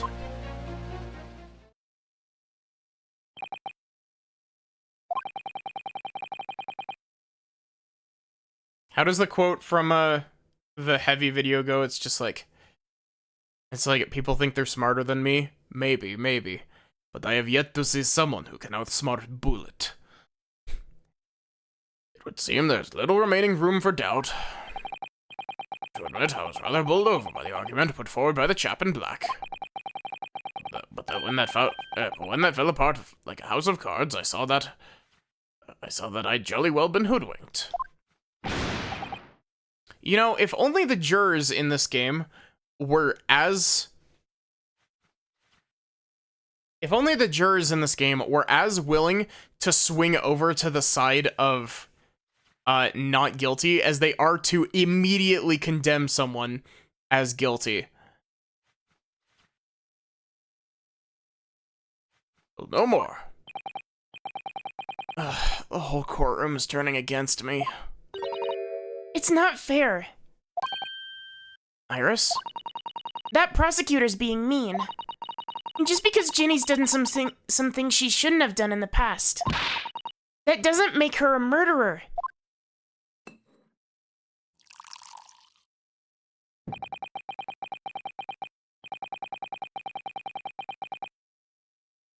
I did not say I have seen no one outsmart Pipe Bomb in the heavy TF2 voice, but I did mention I have yet to see someone outsmart Bullet.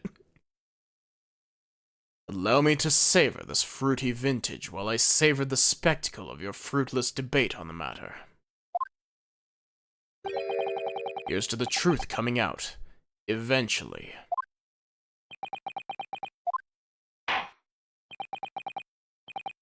It's enough preamble. Counsel, proceed with the summation examination.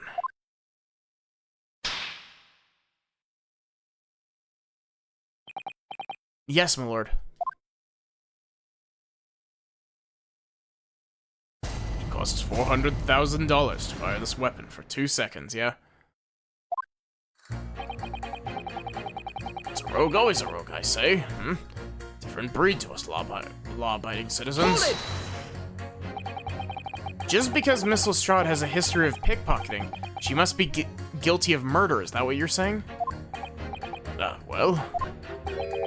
Are all members of the British Army so quick to judge? I beg your pardon? You mocking Her Majesty's Armed Forces, the greatest military organization in the world? No, I'm simply illustrating my point.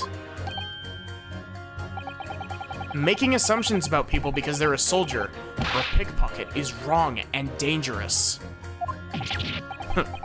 Well, yes, I have a point there, I suppose.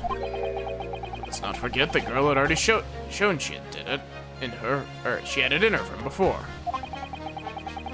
She's clearly a criminal sort through and through, can't deny it. And when you say that she'd shown she had it in her, are you referring to this?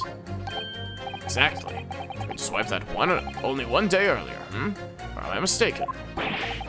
Not exactly. Given that I was actually there at the time, it's hard to refute that. Except, legally, she had the redemption ticket, and the other guy was the one that was trying to steal it. I've never actually seen the real thing. I can't wait to have a closer look at it. Oh yes, of course.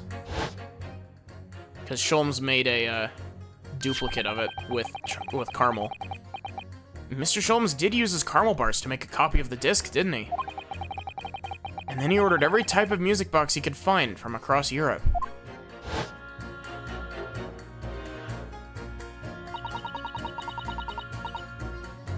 We still didn't know what tune it plays, though, do we? but I'd love to see how the original compares to Hurley's copy. A gilded disc. Could it be a clue somehow? Perhaps we should examine it in more detail.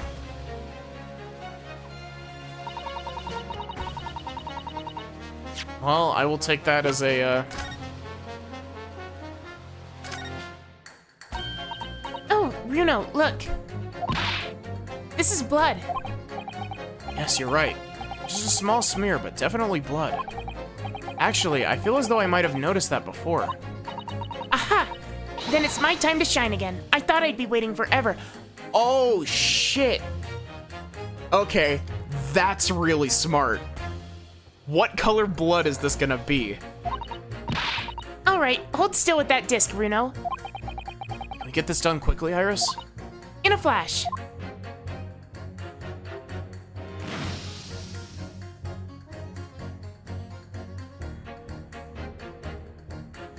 Ho, ho, ho, ho, ho. The blood on the wall is not Sholmes's. Oh, a lovely bright shade again. Wait, that color. What is it? It's just that green. It's not the first time we've seen that color, is it?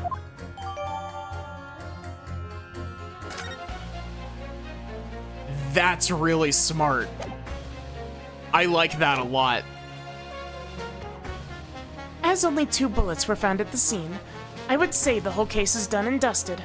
Hold it! It's the number of bullets that has you convinced. Only 2 bullets were fired, and the 2 guns that fired them have been examined by the police.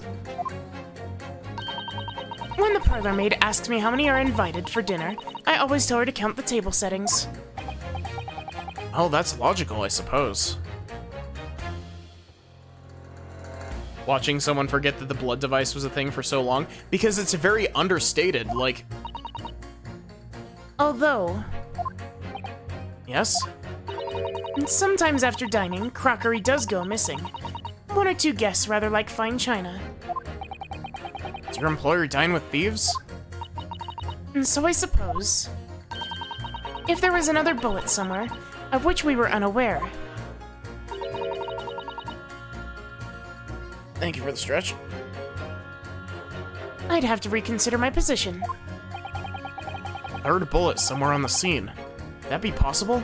I can prove it. Allow me to show you then. The 3rd bullet. Take that! I guess I'm a step ahead. I suppose this would pass as the 3rd bullet. It passes for a bullet as much as you pass for a lawyer, my learned friend. Coming from you, I'm gonna take that as meaning not much. In no way does it resemble a bullet, if that helps your understanding of my last remark. Van Zeeks, you didn't even open it, you just looked at the portfolio. Of course the portfolio isn't gonna look like a bullet. Counsel, at the very least I would expect the evidence you present to be of the correct form. It's been a long day. Let's actually try to find this 3rd bullet before we attempt that again, Bruno. You don't need a stereoscope to see the truth here. Every which way you look at it, it was that pickpocket. Hold it! So if I've understood correctly, you need 2 pictures. A left one and a slightly different right eye one. Exactly. Then you can see the scene in 3 dimensions, like this. So if we have 2 bullets, I don't suppose you can see anything useful with them. I think you'll find that no matter how much you squint, the truth of the situation always looks the same here. The only person who could have shot the victim is that girl in the dock. How can you be so sure of that? Think about it. The Skulkin brothers shot the great detective, didn't they? Yes, that's been mentioned once or twice.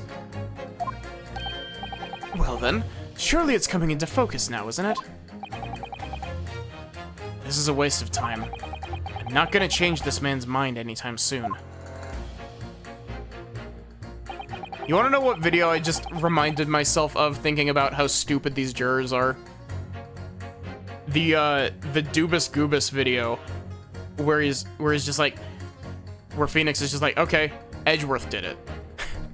You have as much evidence toward Maya as you do against Edgeworth. Edgeworth did it. I never imagined that a simple operation would cause me such grief. Hold it! Would you please stop muttering about things that that have nothing to do with this trial, sir? The defendant's life is on the line here. Well, thing is, couldn't really say that it's nothing to do with this trial, to be honest. Huh? I mean, there's no question the man was shot. The bullet had simply vanished from his stomach. Wait! Were you the one doing surgery on Sholmes? It's quite inexplicable, don't you think?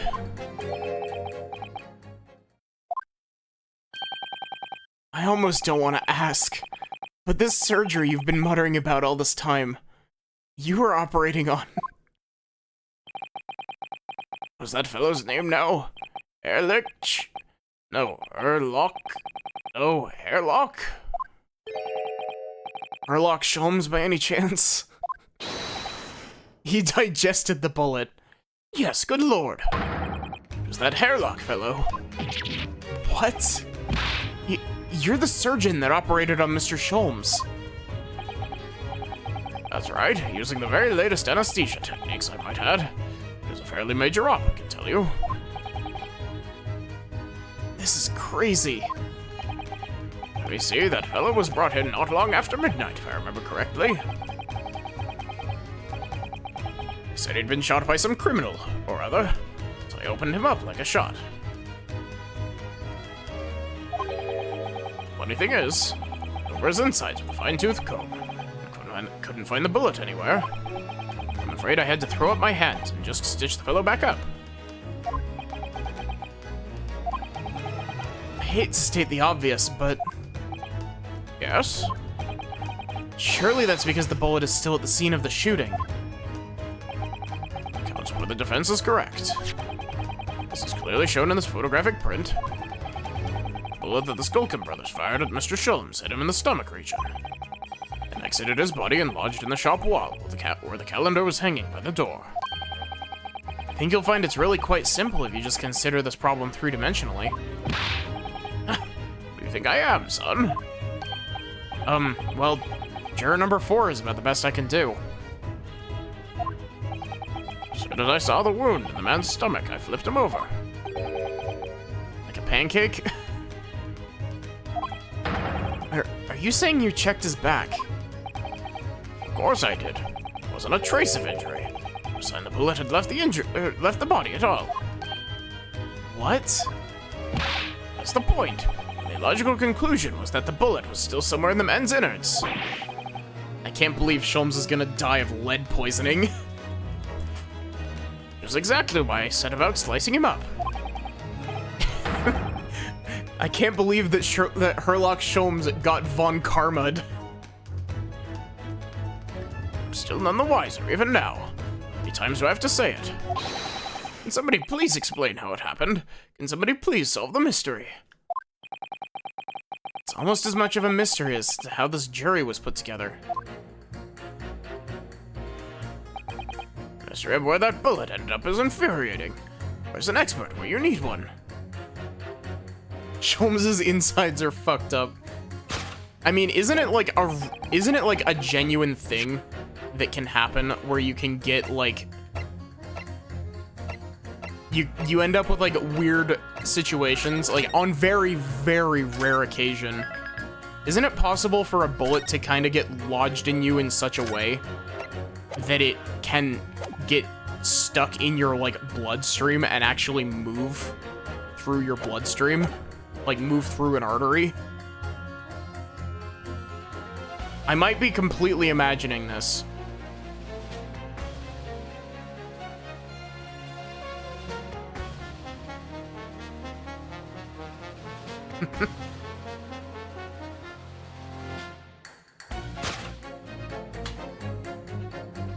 Objection! What?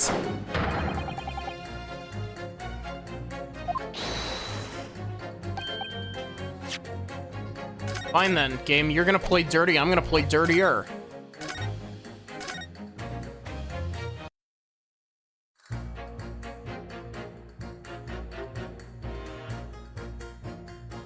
Hold it! Mr. Expert, you need one. Mr. Sholmes' surgeon is on the jury. I've experienced some coincidences recently, but this is ridiculous. I'm as surprised as anyone.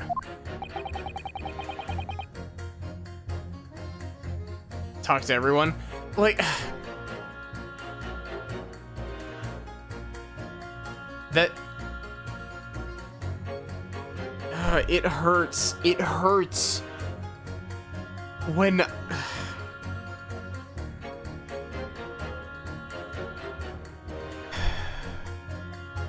How many levels of willful ignorance are the jury and the judge and Van Zeeks on currently?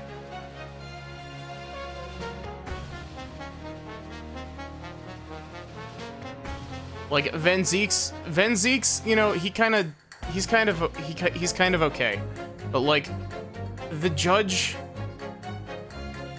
I love this game, but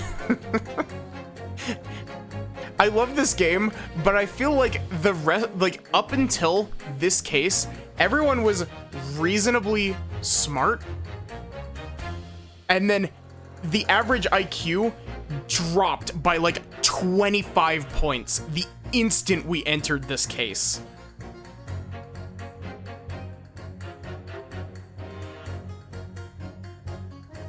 There's no question that Mr. Sholmes was shot. Well, that's what the police told me when they brought him in.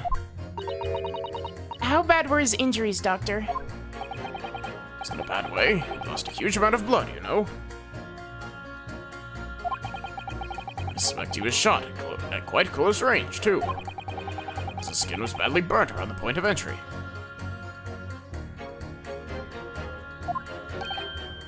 Burnt? They all consumed lead/mercury. I mean, this is Victorian England. Their pipes are probably made of lead. I said I flipped the fellow over and examined his back. There's no sign of an exit wound. Which is why I thought I'd better locate the lug and pop it out. And yet you say you found no bullet inside the patient. Well, I wouldn't have done, would I? Because it's in the wall of the pawnbrokers. How did it get there? I need someone to solve this mystery before it drives me to insanity. Only there was some expert in ballistics who could help, even if he looked extremely untrustworthy. So we have a disappearing bullet on our hands. That's very, The accused attempted a theft on the previous day. I can see I'm in for a busy day ahead. Hold it! What do you mean you're in for a busy day? I forgot to say, stop. Do excuse me, stop. I'm a communications officer, stop. Communications officer? Does that have something to do with sending telegrams?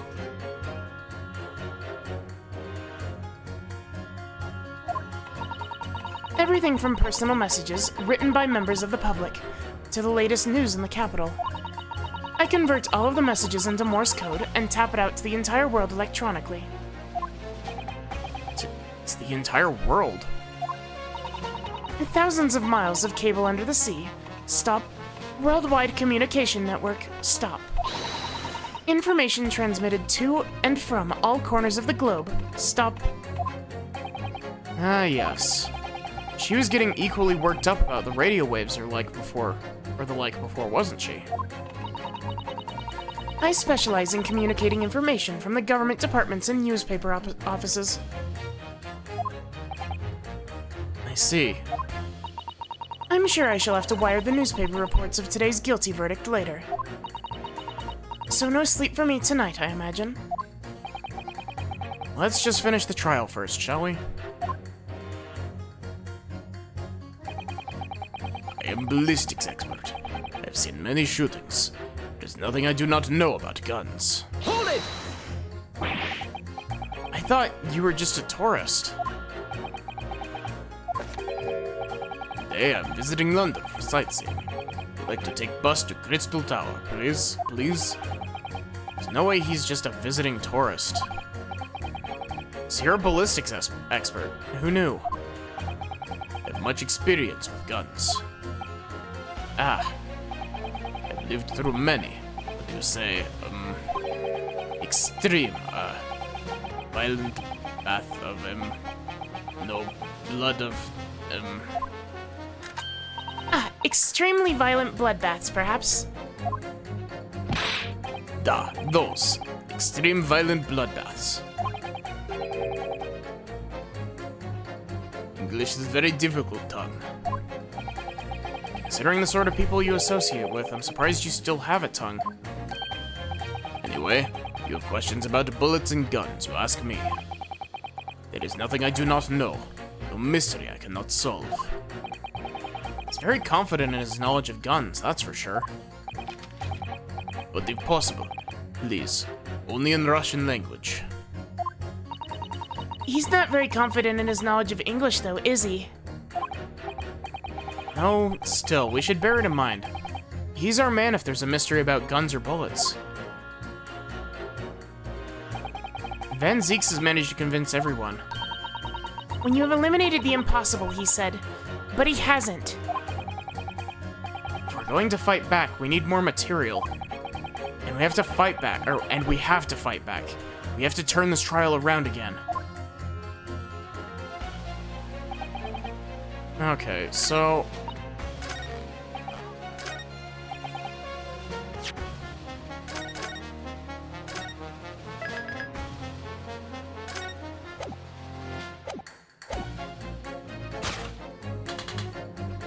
Objection! Those two statements clearly contradict the idea that all I do is pit jurors against each other. Ballistics expert. Pitting. P-I-T-T.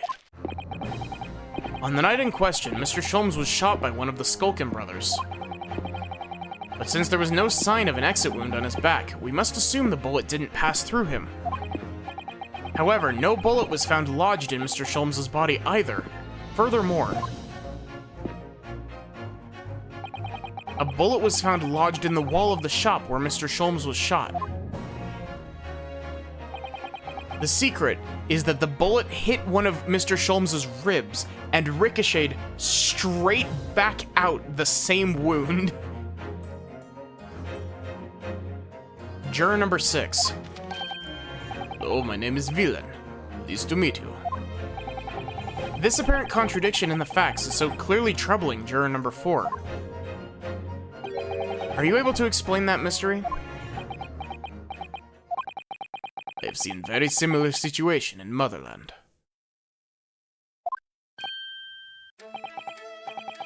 It was night. There was blizzard. I was running away along mountain road in freezing cold. Golly, that's not your voice. Snow was piling high on both sides of the road. It was very narrow and dangerous. My pursuers had hunting rifles and they were on dog sleds. Mental note, don't ask too many questions.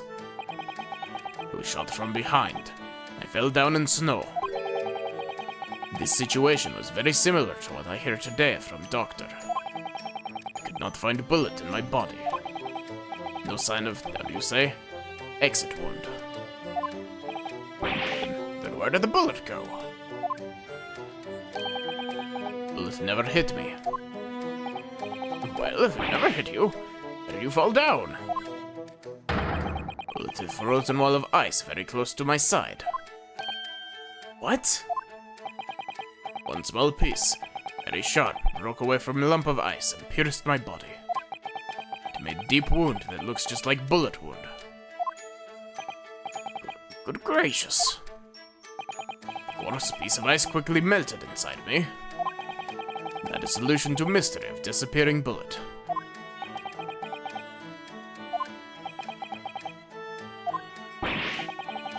That doesn't answer the question at all.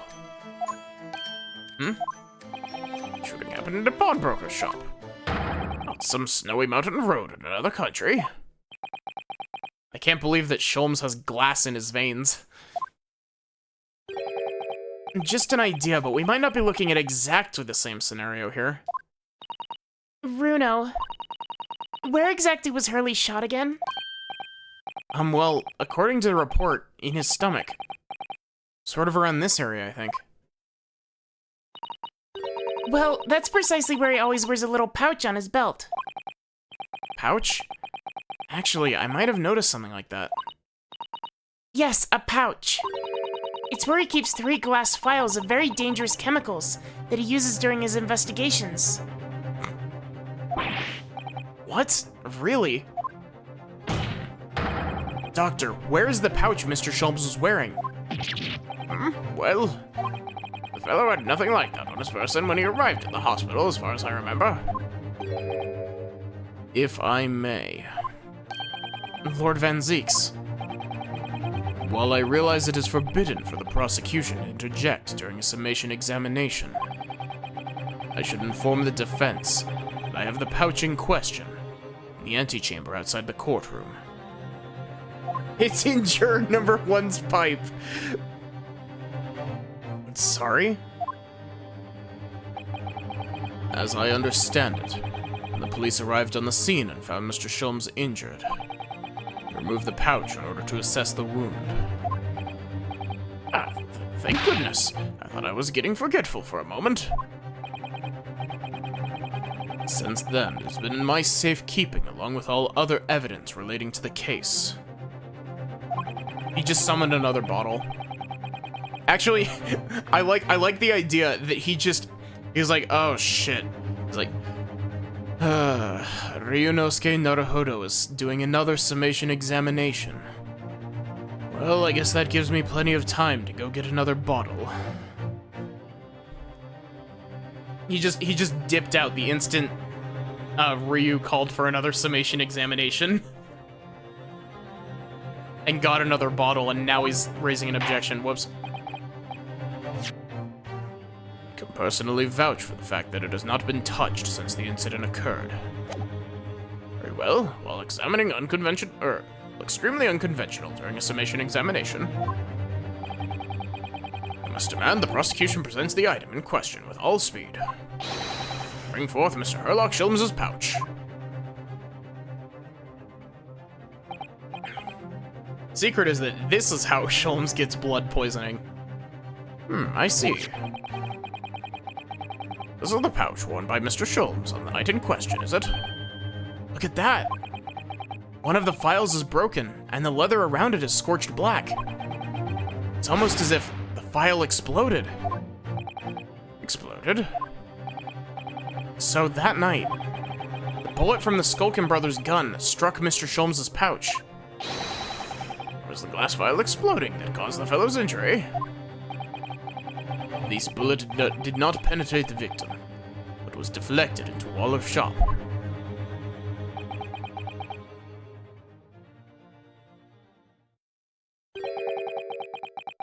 A delightfully complex aroma. Well, it would appear one mystery has been solved at least. Though it has no bearing on the truth of this case. The bungling and burgling brothers shot the detective. The accused shot the pawnbroker. The pertinent facts of the case remain unaltered. But at least the mystery is solved. I can sleep easy tonight. Thank you, young man. Thank you very much. Glad I could help. Due to its bearing on the conundrum just solved, court will sequester the scruffy pouch as evidence. Hurley's pouch isn't scruffy.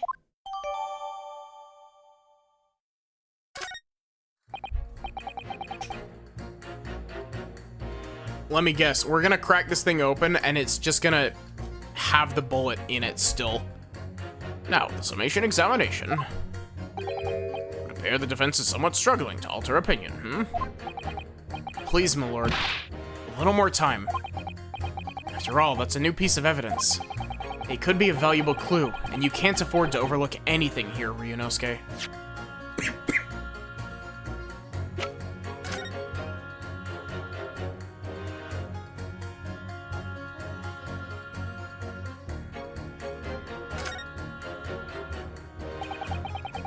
It's really scorched badly just right here.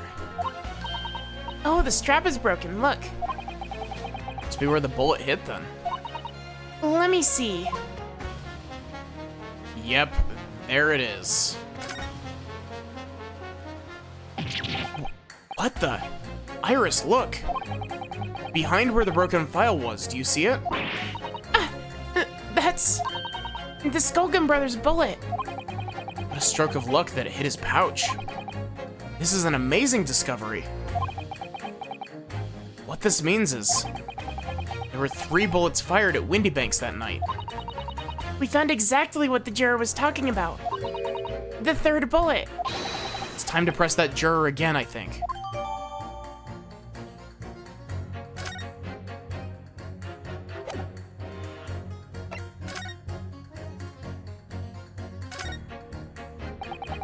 This is the bullet that was fired from the Skulkin brothers' gun on the night of the incident. Yes, so it turns out it never actually entered Hurley's body at all. It's to the thick leather of that pouch he was wearing. It saved him. Hurley's always lucky like that. Well, considering what he had to go through in the hospital, I wonder how lucky he really was. Oh dear. Poor Hurley.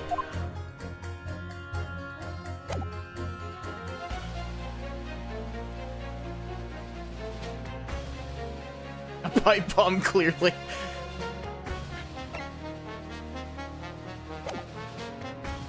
You see, Runo, I've been developing all sorts of new types of explosives. This one, specifically, has its liquid in the middle instead of it being solid. Have a good night, Dash. Could be a valuable clue. You can't afford to overlook anything here, Ryunosuke. There's still a way to turn this around. Somehow. I'm sure of it.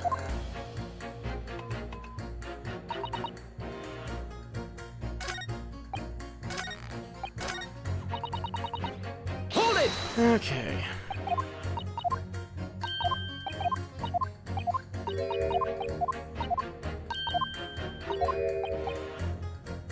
I can prove it.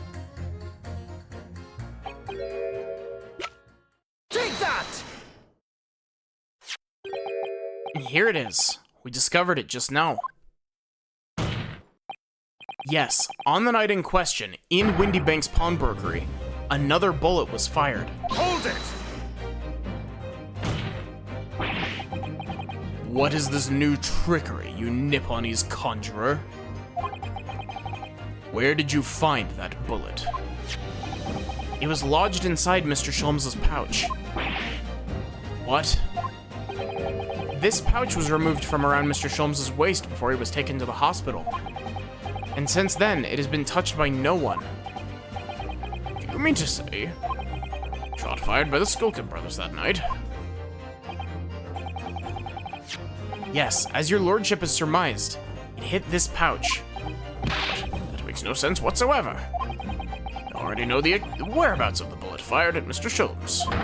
It's clearly visible in this photographic print. Ah. 2 guns from the scene have already been submitted into the court record as evidence. Yes, that of Mr. Windybank, and that belonging to the Skulkin brothers. An examination of both guns revealed that only a single bullet had been fired from each.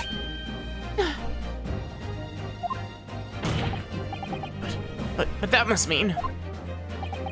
That's right. We now know that on the night in question, 3 bullets were fired. However, only 2 bullets were fired from the guns recovered from the crime scene. And until that incontrovertible inconsistency is somehow explained, we cannot and must not pass judgment. Ugh. Ugh.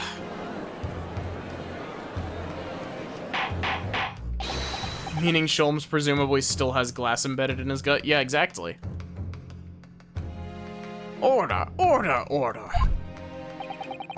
While the summation examination remains incomplete, court has been presented with new facts. Facts that would appear to shake the very foundations upon which this case against the defendant has been built.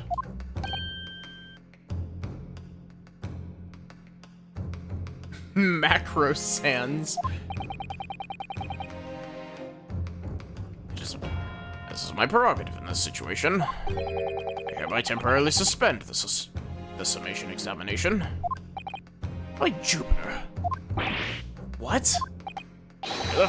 Bring the witnesses back to the stand at once. I want to look at their funny Mario and Luigi faces yet again. Don't you know that Super Mario Bros. Is my favorite game? I played it many times when I was a young child. Witnesses? Governor? Were you listening to proceedings while the defense carried out the summation examination? We was, Governor, we was. Perhaps we can dispense with the tedious preamble. Simply answer this one question. A third bullet has been identified at the scene of the crime. What do you make of that? Make of it, Gov. It don't make nothing of that. Is it one of yours? Gore blimey, Gov, gore blimey, not a chance. In that case, did you have an accomplice? What? What? Never! Skulkin Brothers work alone. It's just the two of us. It's our trademark. How soon we forget poor Sulky.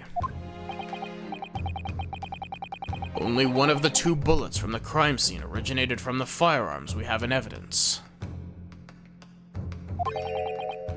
The third bullet was fired from another gun. Where is it? Wait, that's an head scratcher? As for the defense, Yes? I'd like to hear your thoughts regarding these new developments. Third bullet, and the mysterious missing firearm, from whence it came.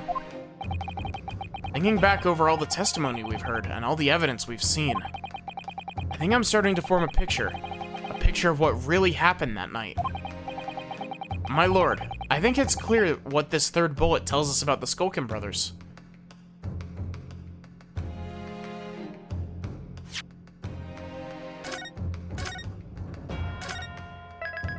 How many times have I saved this stream?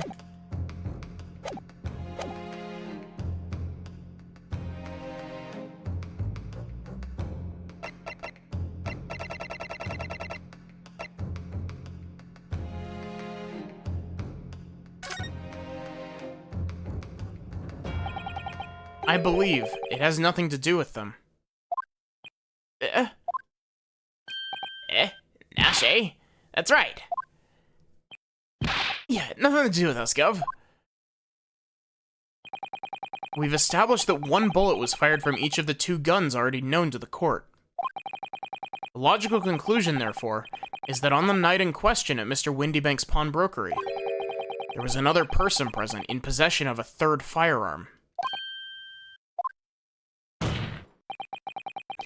Whilst the brothers might have had nothing to do with the third gun or the bullet fired from it, it is inconceivable that they had nothing to do with the third man. Yes, the brothers were working with an accomplice who was carrying a gun.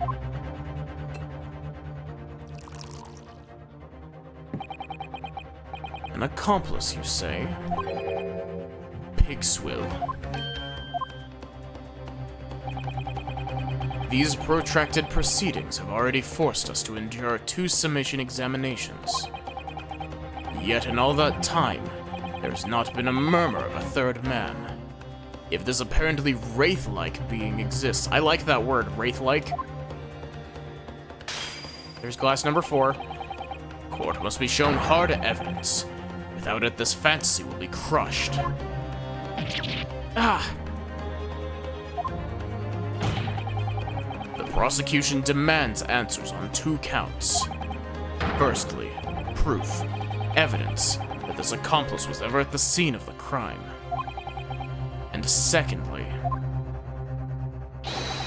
the identity of the spurious character.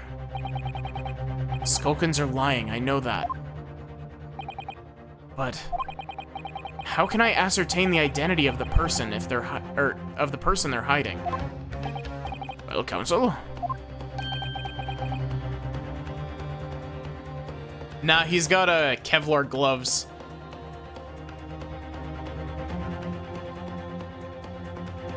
I think Van Zeeks has the Kevlar gloves that are like the cut-resistant ones. I'm supposed to prove the existence of this accomplice and reveal the person's identity even. Maybe Van Zeek's maybe Van Zeek's glasses are made of the glass that doesn't shatter into the like big sharp pieces. It like crumbles. Like it turns into the little like chunks of glass. I'm supposed to prove the existence of this accomplice and reveal the person's identity even. In response to the prosecution's demands, my lord, defense is going to save.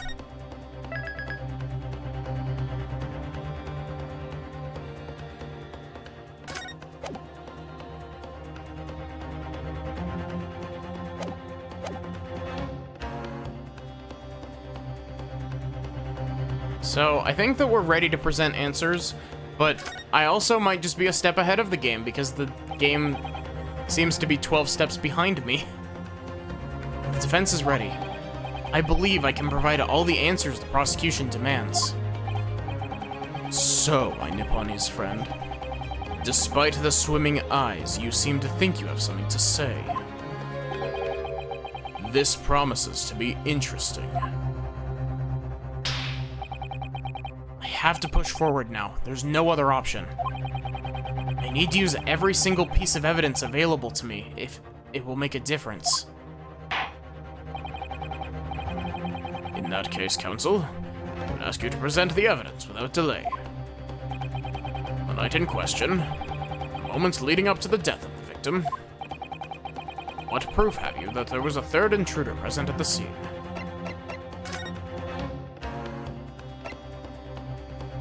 Okay, the question is, will it actually allow me to present this? Or will they think that I'm presenting a portfolio with nothing in it? Take that!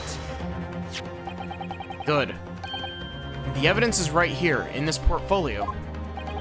By Jove, that portfolio again, is it? Do you expect the court to rifle through your papers itself? Be more specific. There's 4 pages, Van Zeeks.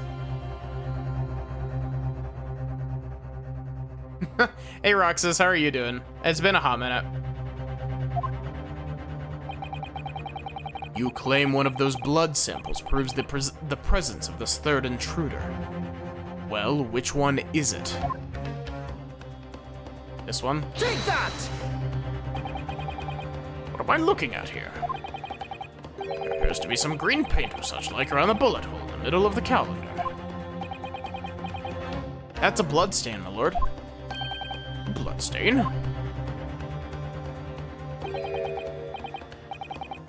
Rate of exams in a couple weeks, but otherwise good.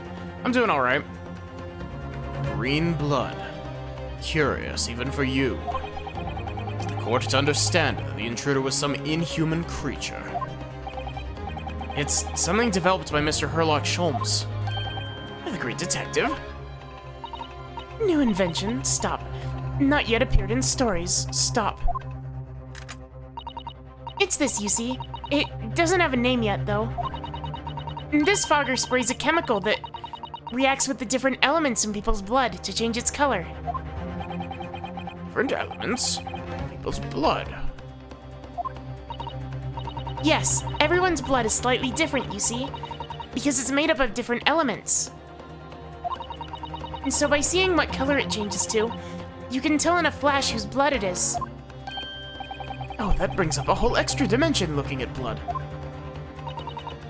You talk of blood in courtrooms, stop. Very exciting, stop. Morse code is awful. As an example, this one shows the blood of the victim, Mr. Windybank. Ah, striking blue. Yes, so you see, the green color of this bloodstain in the calendar. This person's blood, rather than taking in iron, takes in copper. as you can tell by the green oxidized look it has. As you can see, the green color of this bloodstain on the calendar. I think that's... Pine, tell me if I'm wrong about that. I think that's correct.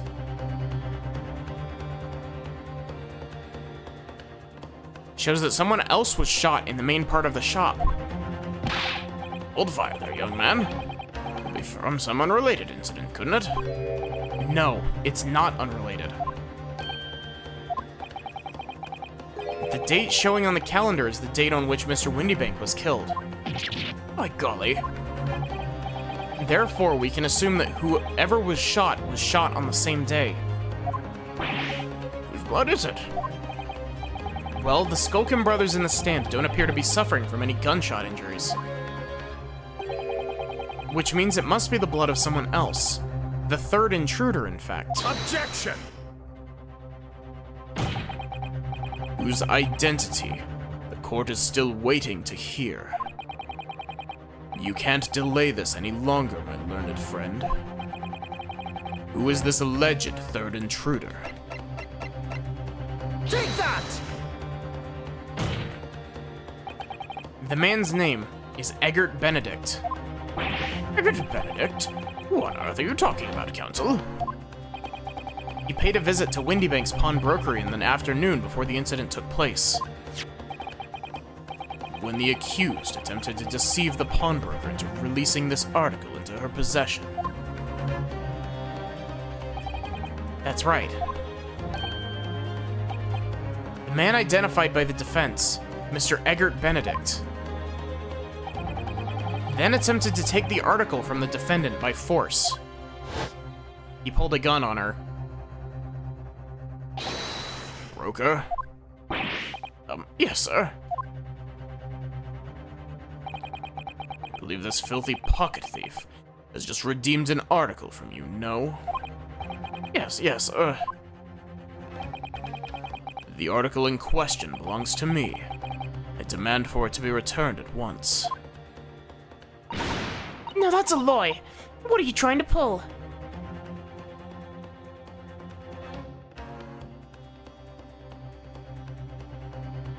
Both copper and iron can take on a green color depending on oxidation states, but in blood, blue often means hemocyanin. Copper, while red means hemoglobin, which is iron. You don't have any idea what green blood would mean? Give me back my overcoat, you wastrel. Needless to say, any music box discs too.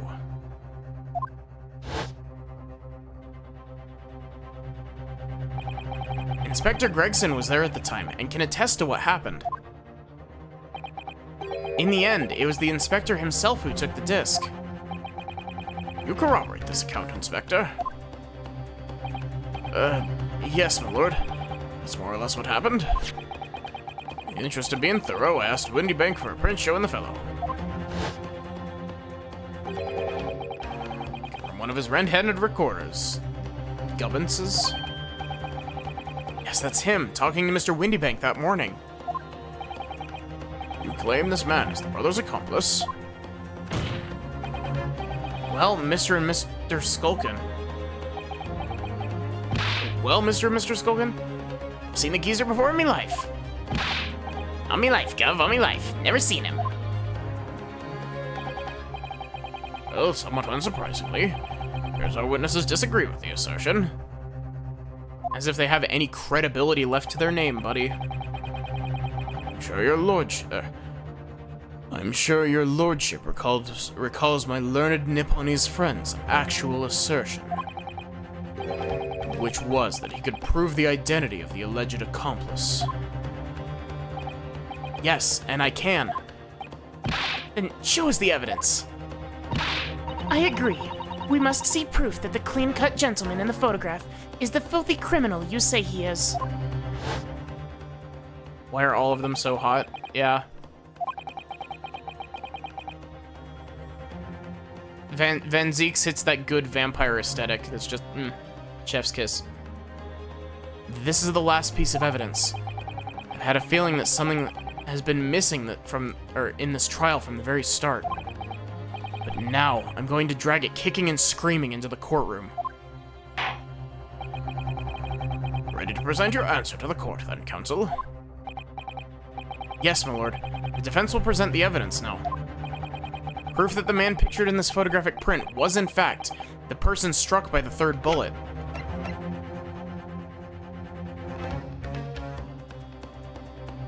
When Van Zieks throws his cape the first time, it's just, yeah.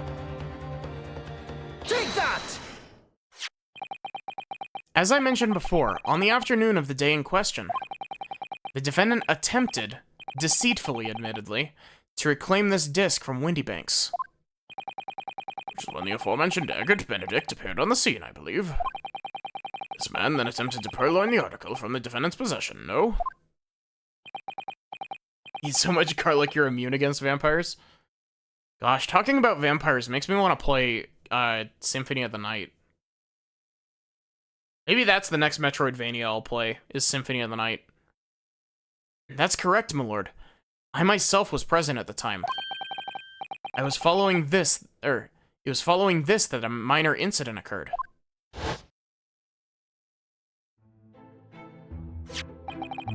Of course, sir. Here's the disc for you.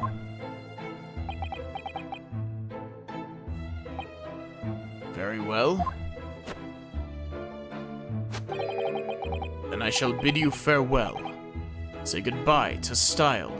I swear, I just realized, watch Eggert Benedict be freaking villain Bolshevik, actually. And he's the one that's plotting to destroy the Crystal Tower, actually. Wait a minute. That disc is mine. What do you think you're doing, you little tramp? You've drawn blood, you filthy animal.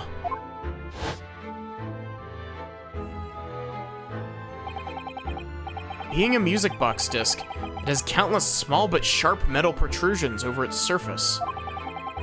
Those protrusions cause Mr. Benedict's finger to bleed. And the resulting smear of blood is still visible on the disc now. Goodness, a bloodstain, is it? My assistant and I have analyzed the bloodstain on this very have just analyzed the bloodstain here in this very courtroom. Using my trusty fogger gun. Yes, and we've added the results to this portfolio. I say. It's green. It's exactly the same color as the blood around the calendar. The evidence is conclusive. The man calling himself Mr. Eggert Benedict, who was in Windybanks earlier in that day, is the accomplice who was present at the scene of the crime that same night. Is there someone else there? Look at those two brothers now. They're sweating bullets. Oi, who are you talking about?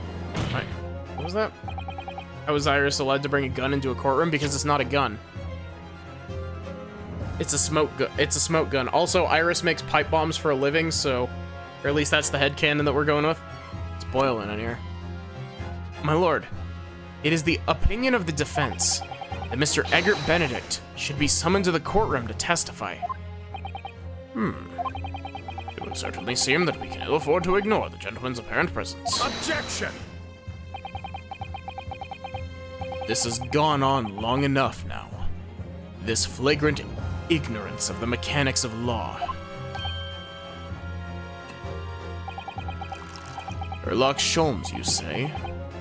Yes, I've heard the name. Protagonist in a series of short stories for the vulgar classes. A god of deduction or some such.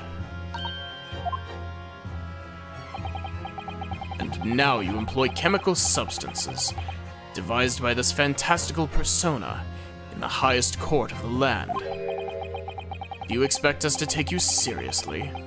The samples made by this plaything are not fit to be called evidence.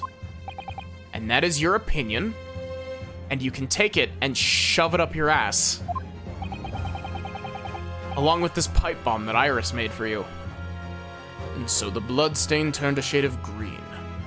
What of it? Here's to you successfully proving that no other blood in the world would turn the same color. Well... And pray, do not even think of suggesting that we should take Mr. Sholmes's word for it. Is he right? Is Mr. Sholmes's concoction a load of rubbish? I don't know, I mean, he is a great detective. What are you talking about? I always miss that last bit. Can't let him get away with that.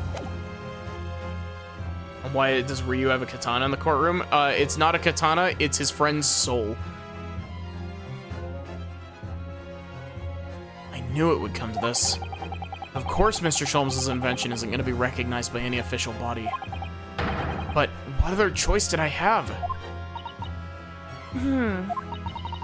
I'm just remembering what Father Christmas over there said before. About how he was temporarily suspending the summation examination. Ah.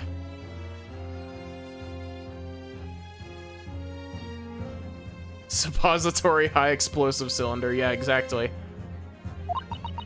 In other words, the examination isn't over yet, is it? Good grief. Did you just say, young girl? And in a summation examination, the decision as to whether or not the trial continues is in the hands of the 6 jurors, isn't it? It's the way I see it. It doesn't matter what certain other people think of Hurley's invention. At least, not for now. Yes, she's right. Young lady, quite the devious mind. It really just comes down to one thing. Whether these ladies and gentlemen of the jury are convinced by what you say, Runo.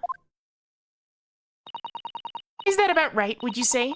Or did I misunderstand something? Unbelievable. Mr. Sholmes' partner is a force to be reckoned with. Iris Wilson, sharpshooter. After that shrewd process of the situation from an entirely unexpected source, it must be acknowledged that the previous summation examination has yet to reach its conclusion. This is absurd. Ladies and gentlemen of the jury, the court now looks to you for your final leanings in this matter. Van Zeek says this is absurd as if he wouldn't pull this exact same shit. As proud citizens of Her Majesty's Britain, I'm sure you will come to fair and just conclusions.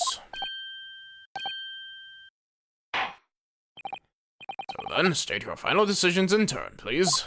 Not guilty. Not guilty. Not guilty. Guilty. Guilty.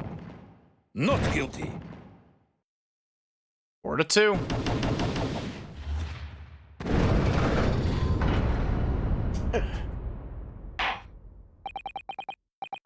Called guilty and 4 called not guilty. Such is the outcome of the summation examination. Brandishes her fog gun that's clearly a blunderbuss pistol, calls herself a sharpshooter, yeah. Objection! My lord, with all due respect, this is an outrage. The prosecution refuses to accept this decision. On what grounds? If these jurors are persuaded by some half-baked concoction devised by a pretender to real police work, then they're too ignorant to be trusted with the judgment of anyone's guilt. I'm sorry, Lord Van Zeeks. The outcome of the summation examination cannot be ignored. This trial will continue. Ugh. Ugh.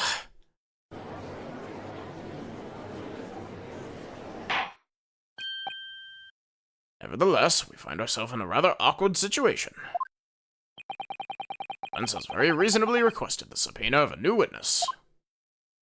But sadly, I fear that will be impossible. What? The name the gentleman gave for himself, Eric Benedict, is quite clearly false. I don't believe it. Just when I'd managed to prove that the man was there at the in the night. This is gonna be Gregson, right? Could I say something? Who was that, please? Who spoke? Oh. Thank you for the stretch, Roxas. It was me, my lord. Juror number 5. What have you to say, madam? If possible. Inspector. Me, ma'am. I wonder if you might show the photographic print to me again. The one in which the gentleman is shown. Right, yes. This one you mean? Mr. Benedict.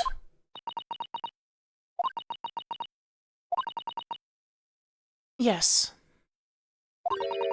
There's no doubt in my mind. Juror number 5, you don't mean to say... You know this man. Yes, I know him. What? No. Good gracious. Order, order, order. Can we have Gregson held in contempt of court because he also knows this guy's name? Because he literally arrested him. Juror number 5. How on earth? I'm a communications officer. Stop. As we can clearly see. The gentleman in the photograph is... Stop. Also a communications officer. Stop. He works in my office. Stop. A very talented operator, in fact. Stop. He should be in the communication station now. Stop. Tapping away on the telegraph. Stop. This doesn't seem right somehow. Can't put my finger on why, but it doesn't feel right. I suppose we all imagined the accomplice would be some sort of hardened criminal. It's a bit unexpected to find out that he has a respectable job by day.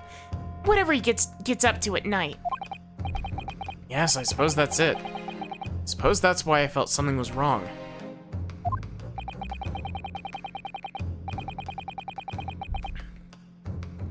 Also, can we talk about how Eggert Benedict is 100% a name that Ace Attorney would use?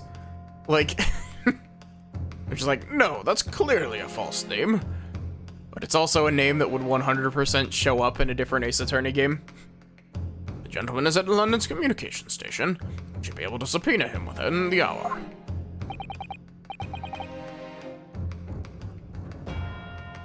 Lord Van Zeeks, if you please. Yes, my lord. Make the necessary arrangements with all haste. As your lordship bids. She doesn't stop transmitting less than 5 letters per sentence. I think the thing is that I'm just, scrolling through the text fast enough that it's not quite... She doesn't have the time to get anything more out than 5 letters.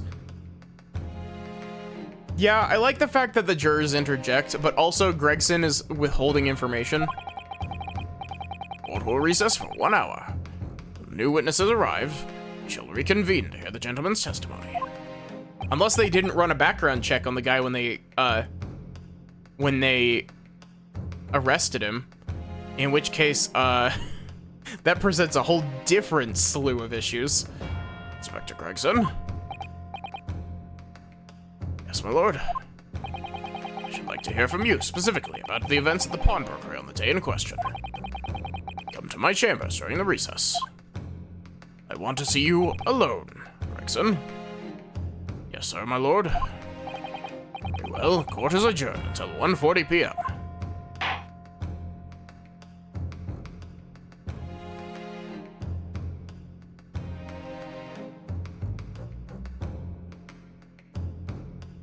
Van Zeeks cut his salary.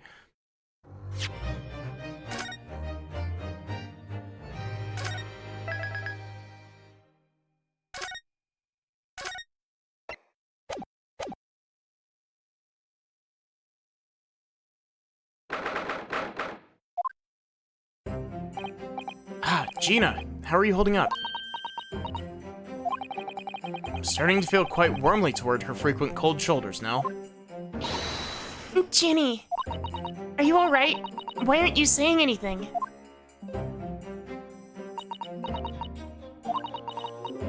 What's the point, eh? Why go to all this trouble and fight so hard? For the likes of me. What? Well, you saw it, that picture. What picture? Ah, you mean this. The photograph taken by Hurley's red-handed recorder. Well, I didn't think it would have captured a scene like this, that's for sure. It's hopeless. Anyone who sees that is gonna think I did it, ain't they? Well, I won't pretend it wasn't a bit of a shock when the prosecution first presented it to the court. And surely you got out of your doubts about me now. You can't still think I'm innocent. Of course I can.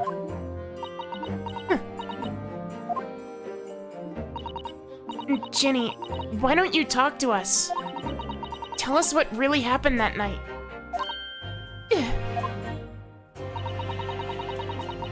Bruno's cleverly managed to piece together a lot of new information, but still, we'd really like to hear it from you.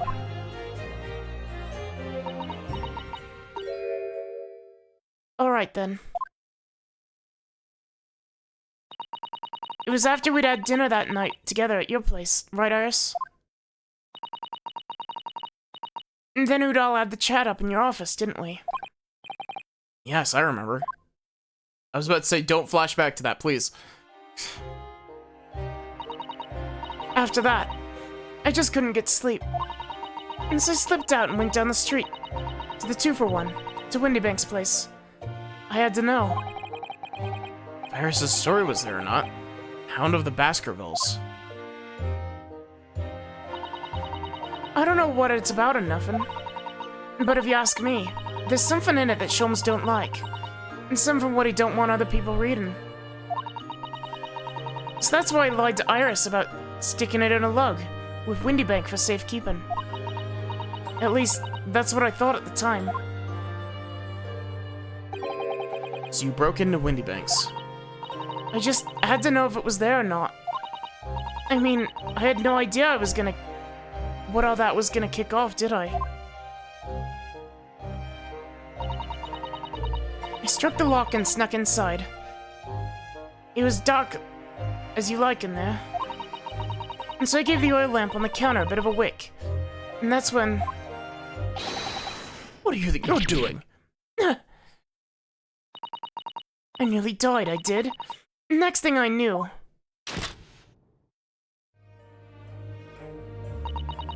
I grabbed the gun off the counter. I was waving it in the air like... I don't know what.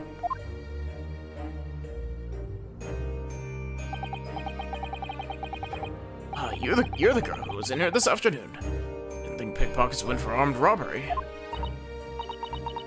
The mantle script. Have you got it in there? Did Sholmes leave a load of papers with you? A story? I beg your pardon? The out of that something or other. If it's there, I want to see it. Sorry, young lady. But I'd sooner die than relinquish an article belonging to one of my customers. I don't want it. What would I do with it anyway? I just want to see it's there, that's all.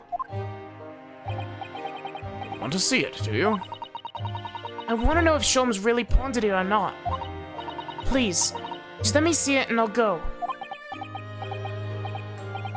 Oh, very well then. But for pity's sake, stop waving my gun around, would you?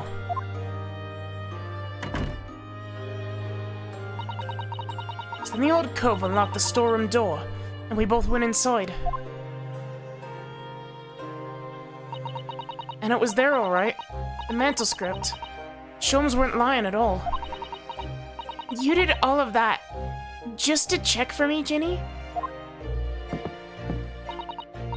Anyway, then there was a bit of a kick-up out in the main bit of the shop. Skulkin brothers arriving on the scene, yes. What was that noise? Someone's breaking in. Dear me. Some burglars convention here tonight that I don't know about. I think I forgot to shut the door behind me. Sorry. Better go take care of it. Could I possibly have my gun back? Oh, well, I'll come with you and... Don't be foolish, young girl. You must stay right here. Leave this room under any circumstances. And with that, he took the gun off me, or out of me hands, and walked back out into the shop. It requires a lot more brain power for me to try my poor excuse for a British accent. I hung back in the storm, like you said, straining my ears in the dark to hear what was going on. It sounded like they got into a bit of a scrap. Started to think I should help, see? So I was just about to go out into the storeroom myself when...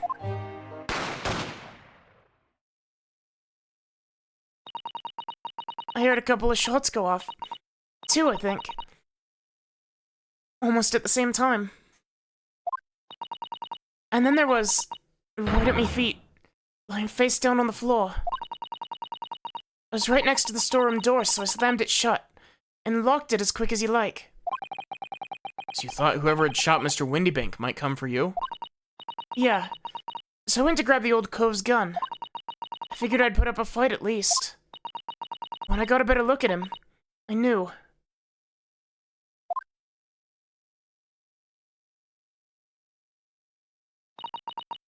Windybank was a goner.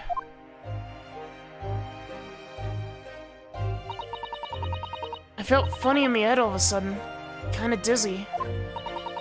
And after that, I don't remember nothing. Must be when you passed out, Gina. If I hadn't done what I'd done, the old cove might still be alive. Did you tell the police everything you just told us? Of course I did. They didn't believe a word of it, did they? All they said was if I kept telling lies, it'd make things even worse for me. It'll be alright, Ginny. Don't worry. Just stay strong a little longer. Runa's about to put the real culprit through the mill. That cove what was there that in the afternoon. That Eggert Benedict. I still remember how he looked at me, like I was nothing.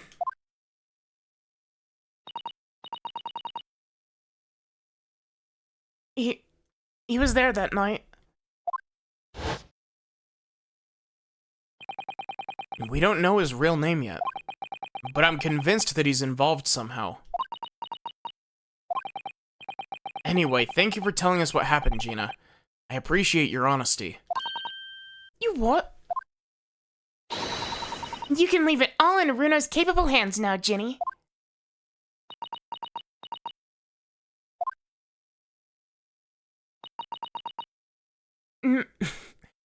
Mr. Naruto, Yes? how come you trust me? I don't get it. I mean, have you forgotten what happened here before? Come on, it was only 2 months ago. Me and McGilded. We told you a whole pack of lies. And you got on the bog trotter with him, even though he was a killer. No. I could never forget that. Oh, Did what I thought was best at the time. But the pain of that error of judgment doesn't get any easier to bear. Still, don't forget that I also made you a promise. I told you that I'd be on your side to the bitter end, no matter what. but what if I'm lying? You could be working to get another killer off the hook for all you know.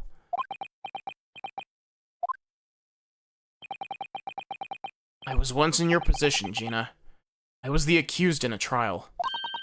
You were? Before I left Japan, I was accused of murder. And strange as it might sound, the circumstances of the crime were pretty damning.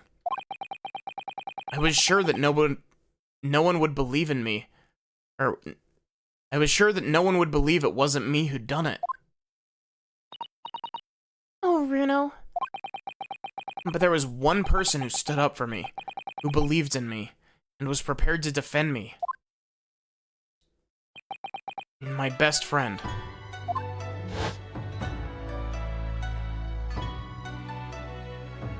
Ryunosuke, no one believes in you more than I do. Leave this to me. All you need to do is put your faith in me, and I'll do the rest. I was so happy I cried. But even then, somewhere inside me I couldn't help thinking, surely he doesn't really believe in me. Not completely. But I was wrong.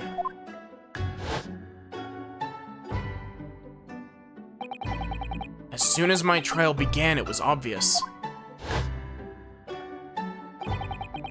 that he had an absolute, unwavering belief in me.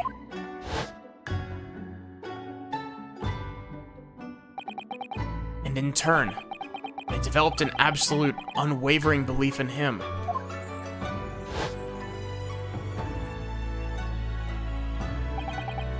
Since then, I came to realize, you want someone to believe in you, you have to believe in the other person first.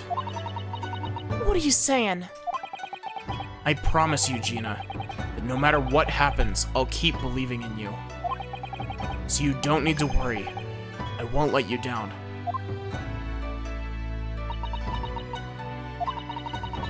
Even though I'm a diver and a no-good liar. You're not like McGilded. I know that. That's right. You're our friend, Ginny.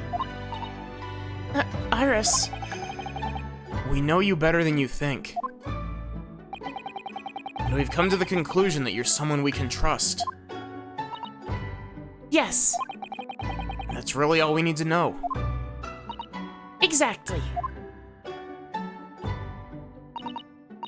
Mr. Naraoto,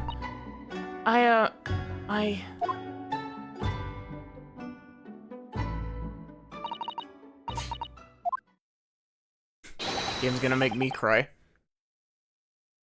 Defendant Gina Lestrade and her legal representative. That conversation apparently took an hour. Court proceedings are about to resume. Please head into the courtroom immediately. Yes, of course. Thank you.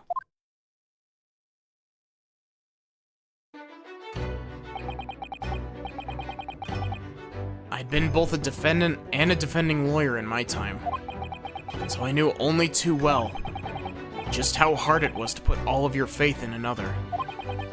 And I also knew just how hard it was to bear the burden of another putting all their faith in you.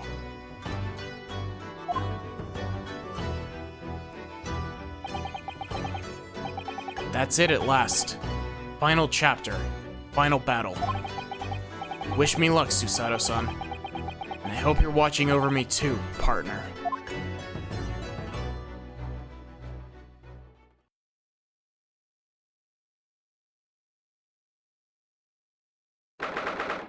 I'm kind of surprised that we didn't get another save screen there.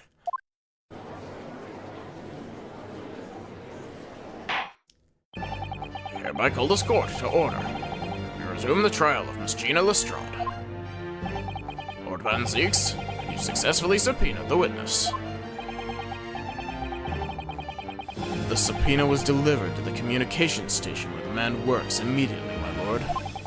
However, the heavy rain has delayed the arrival of his carriage, it would seem. I see. Let us turn our attention to Inspector Gregson's process of the case, heard by the court this morning. Declaring omission of the third bullet in your report is a serious blunder, Inspector. Yes, I can only apologize, my lord.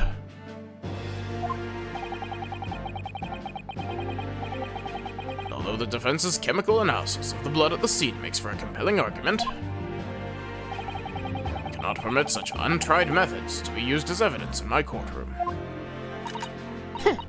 It's a big mistake to cross Hurley and me. A very big mistake. Please do not send me a pipe bomb. I know that that's kind of your thing, but I'm just doing my job here, you see. No exceptions. You've crossed Hurley and me, and that means that you get a pipe bomb special in your mailbox. Lord, subpoenaed witness has just arrived in the building. Thank you, officer. Show him to the stand without delay. Sir Eggert Benedict. I didn't expect to be crossing paths with him again so soon. Certainly not like this.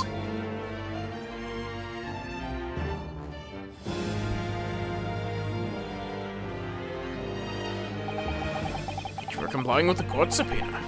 On such short notice, sir. But of course, my lord, as an upstanding member of the London Society, it is my pleasure to oblige. Now, kindly state your name and occupation for the record. Ashley Graydon, Communications Officer. Mr. Graydon and I both work at London Central Communications Station. Now, perhaps somebody would kindly explain what all this is about. You were apprised of the situation by the court officer on your way here, I presume? Yes, I was.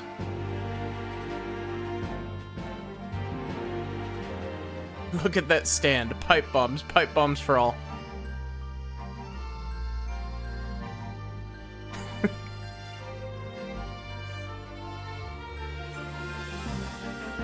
The next time...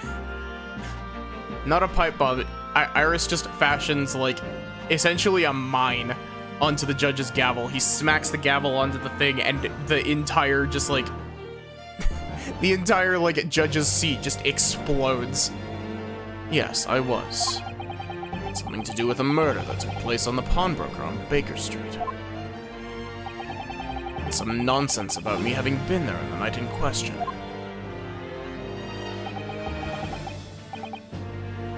That is the accusation indeed. This really is beyond a joke, you know. Very well, without further delay, the court will hear your testimony now, Mr. Graydon. You'll respond to the accusation made against you under oath.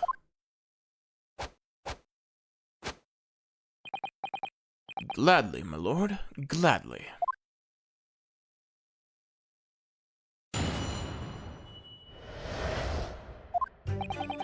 Naturally, I have occasion to make use of pawnbroking services from time to time.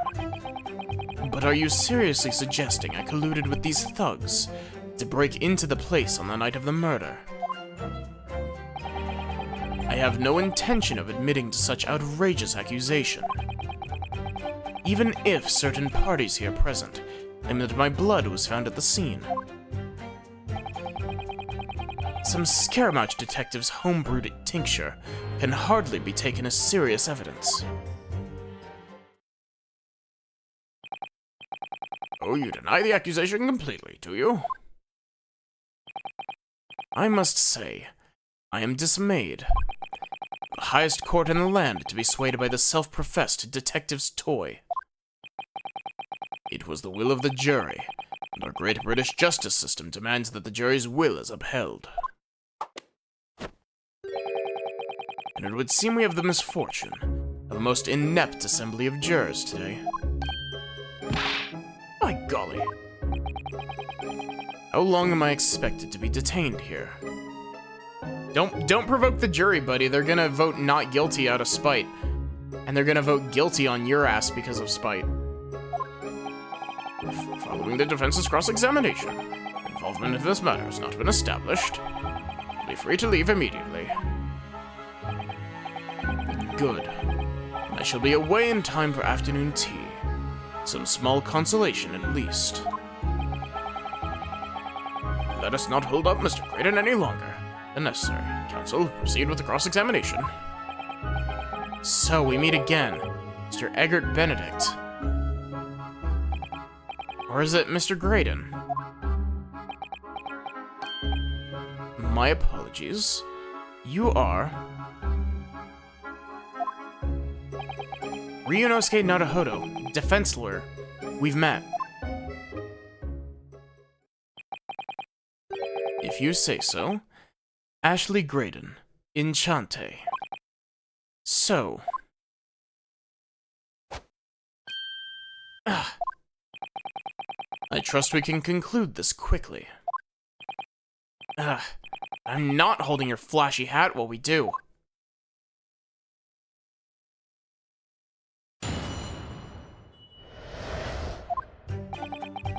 Naturally, I have occasion to make use of pawnbroking services from time to time. Hold it! Yes, we even met in the very pawnbroker where the crime took place on the afternoon of the day in question. Though, of course, you introduced yourself by a different name at the time.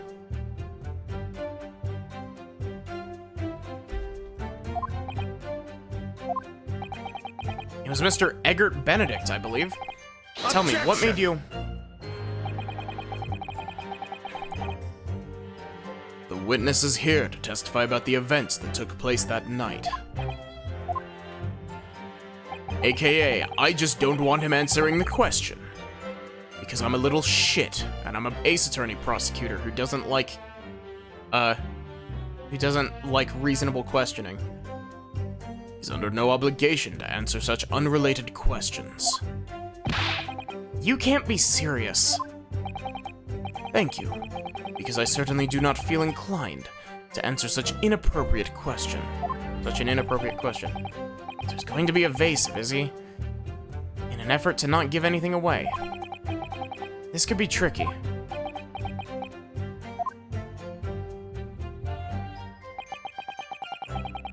Look, Maddie, it's been a long day. Van Zeeks wants to sleep. Then let him sleep. He can sleep right here in this courtroom. It'll get his nagging ass off of me. But are you seriously suggesting I colluded with these thugs to break into the palace on the... place on the night of the murder? Hold it!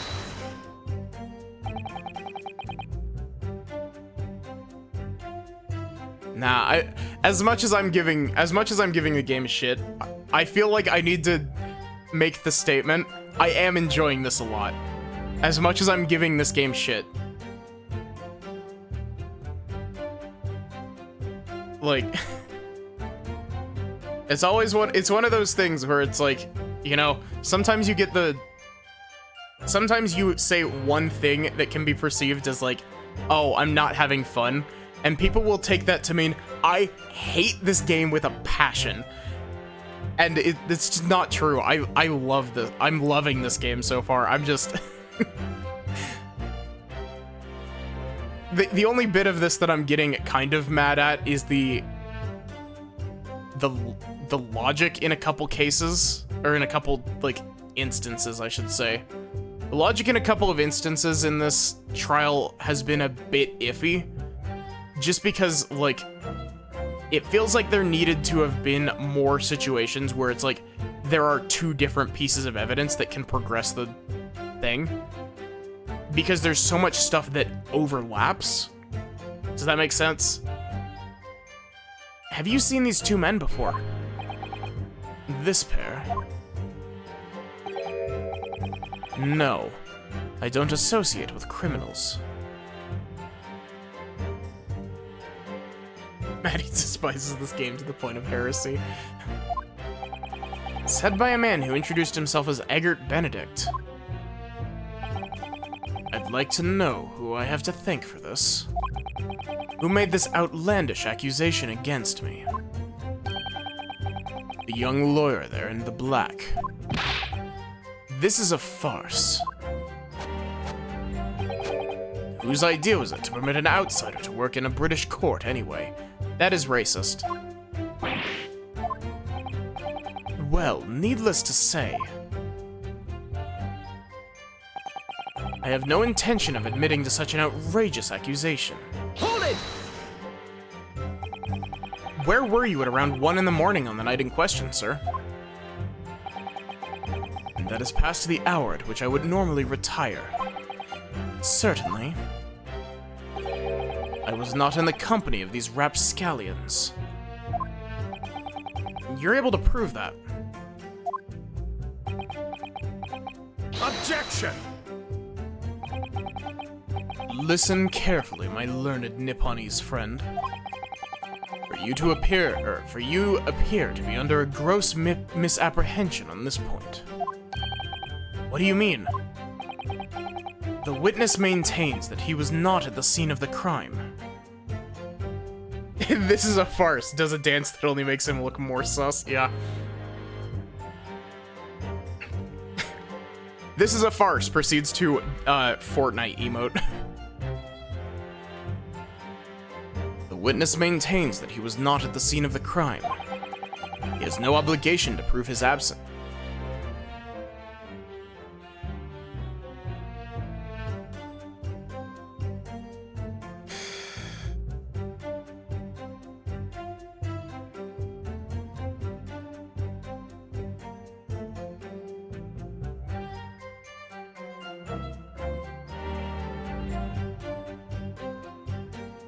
Van Zeeks. If he has no obligation to prove it, then you can't use it as an alibi. Because it's literally word against word.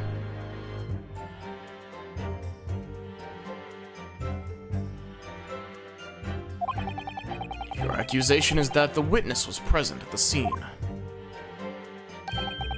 The obligation lies with you to prove your assertion.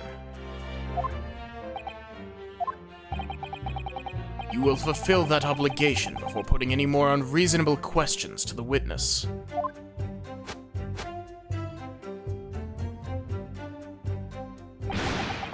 Silent victory wiggle. Thanks. You wanna know what Ace Attorney needs? Ace Attorney needs more of those moments where the defense hits the prosecution with, no, actually, it's your job to prove this. There is genuinely only one instance that I can think of where Ace Attorney has been like, actually, prosecutor, this is your job. And it's with Phoenix and Edgeworth, and it's in the one instance where it is non-beneficial to you. Even if certain parties here at present claim that my blood was found at the scene. Hold it! Blood was found at the scene of the crime. There's no question of that. Ace Attorney needs 5 more snipers.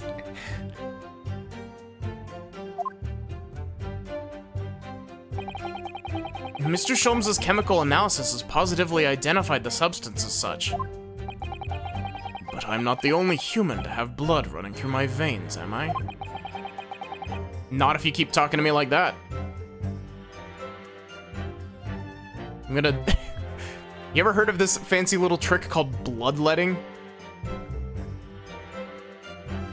How can you be sure the blood is mine? Let's drain you out and see what color your blood turns. It could equally be the blood of one of these 2 miscreants. Every individual's blood has slightly different composition, it seems. Mr. Sholmes' chemical is able to differentiate.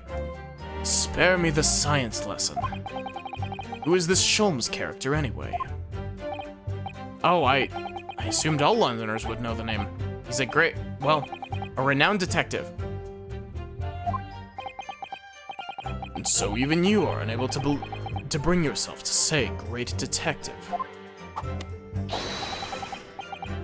A great detective, you say? Now we're in the realm of fairy tales, are we?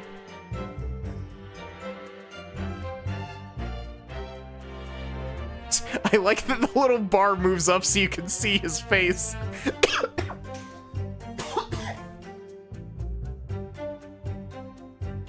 I like that the little bar moves over Ringo's face. We're in the realm of fairy tales now, are we? The counsel for the defense thinks a British courtroom is an appropriate place for fairy tales, does he?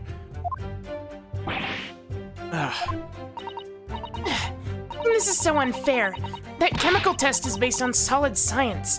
Hurley and I know what we're doing. Trouble is, unless the technique can be independently verified, we'll never get beyond this man's flashy stick waving.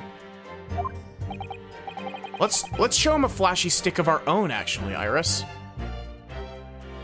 Granted, it's very colorful alchemy. Perhaps it would make a good souvenir for your uneducated friends back home in the East. Something riled him up there, just for a moment. Mr. Graydon let his feathers get ruffled. But a souvenir is all it's good for.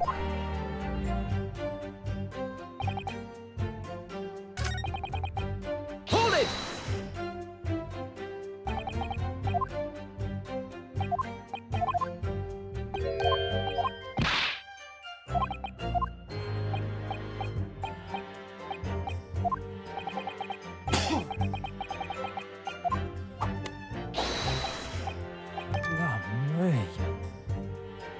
Excuse me.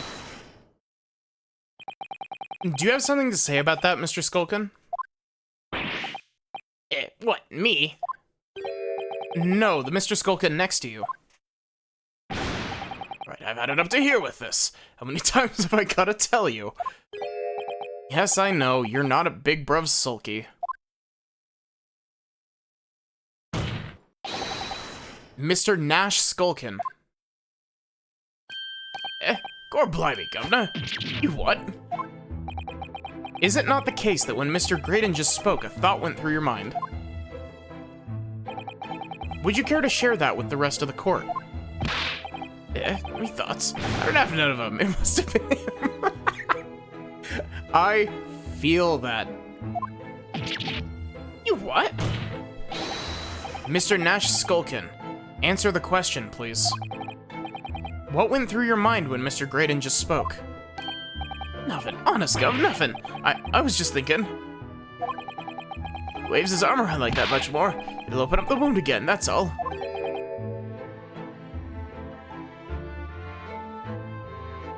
What wound? We took the bullet, of course. It was only 2 days ago. It ain't been healed up yet. I was, well, you know, I was worrying for him and... Oh, else bells. Mr. Graydon, did you hear that? What? Your comrade is worried about you, it seems. On account of your injured arm. My lord. Yes, Mr. Graydon? I have no idea what these two wretches are talking about. Certainly, I shouldn't be expected to answer anything in relation to their mindless insinuations.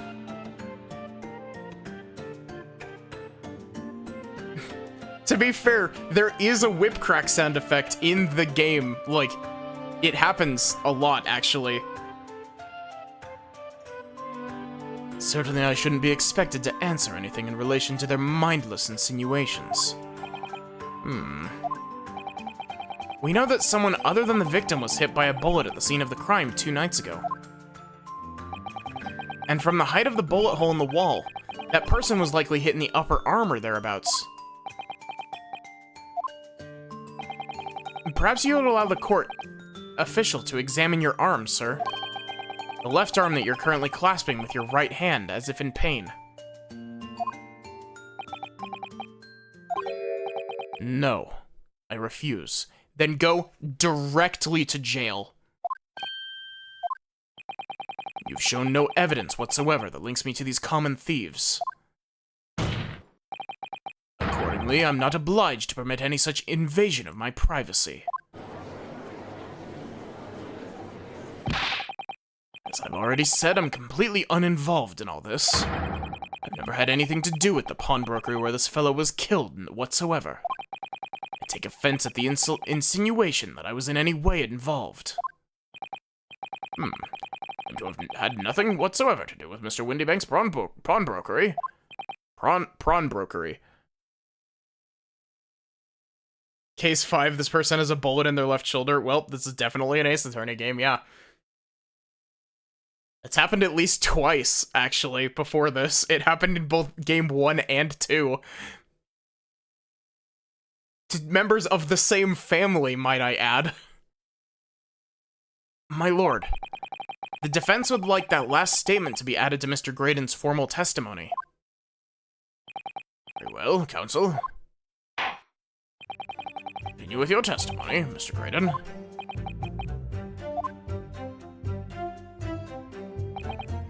The bottom line is, I've never had anything to do with the pawnbroking establishment where the man was killed.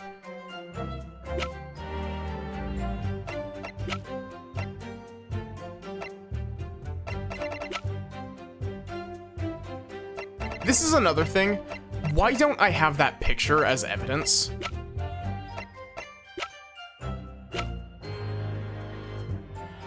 Objection! Have you ever seen this disc before, Mr. Graydon? Why? Is it supposed to mean something? This disc was, until the day of his murder, in a pawn shop, in pawn at Mr. Windybank's shop. It was redeemed by the defendant, Miss Gina Lestrade, that afternoon. However, somebody mysteriously appeared to try to take it from her. And that somebody was you, of course. Wasn't it, Mr. Graydon? As I've reiterated numerous times now, you're mistaken. That was not me. I've never seen that disc before in my life. It may have escaped your notice, but there's a small smear of blood on the disc. Ah yes, resulting from an abrasion of the thumb, perhaps. That's right. The surface of the disc is covered in hundreds of tiny metal bumps. In the skirmish to acquire the disc, the thumb of the person who tried to take it suffered minor lacerations. So, while the disc bears the remains of that skirmish in the form of this smear of blood, the thumb of the person in question must bear the remnants also, in the form of a scratch. Good gracious, indeed it must. Mr. Graydon, you refused to allow the court officer to examine your arm before. Are you now going to refuse to allow us to examine your thumb? Because I have no doubt that it bears a small scratch consistent with the smear of blood on this disc. Well, well. It would seem I underestimated you. What is the meaning of this? So you admit it now. You admit that you have a scratch on your thumb from when you attempted to take the disc from the defendant.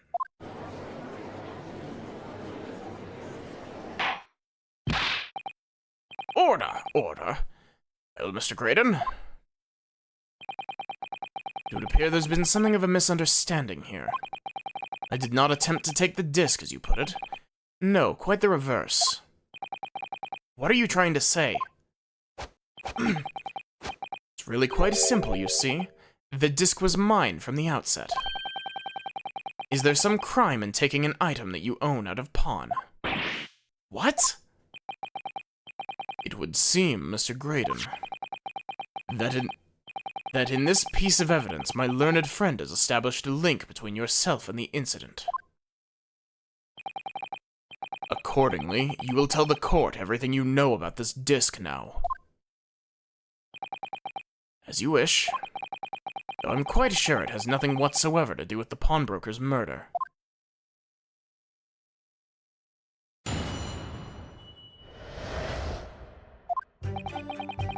There's a note on the disc saying for McGilded, but the item belongs to me. The redemption ticket was stolen from me by the accused, that filthy gutterling, on the day in question. I proceeded at once to the shop in order to explain my situation and redeem my article. In the end, of course, the disc was taken by the police. In other words, I had absolutely no reason to break into the shop later that same night. Did I hear you correctly, sir? McGilded, you say? Famous London philanthropist? Who perished in this very courtroom 2 months ago after being acquitted of a distinctly messy murder.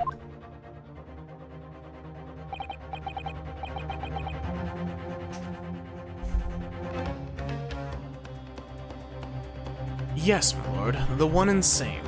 One and the same. Good lord, Mr. Graydon. Are you saying that Mr. McGilded and yourself were acquainted?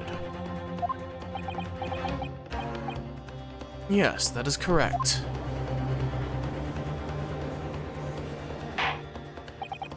order. Well, I certainly didn't expect to hear the name uttered here in my courtroom again. According to what Gina told us, this disc was placed in pawn on that fateful night 2 months ago. McGilded himself gave instructions to deposit it at Windybanks. It's funny that Mr. Graydon here is claiming the disc belongs to him then, isn't it? In all likelihood, he's lying. So he appeared that afternoon at Windybanks in order to get his hands on McGilded's disc for some reason. So, commence your cross-examination, please.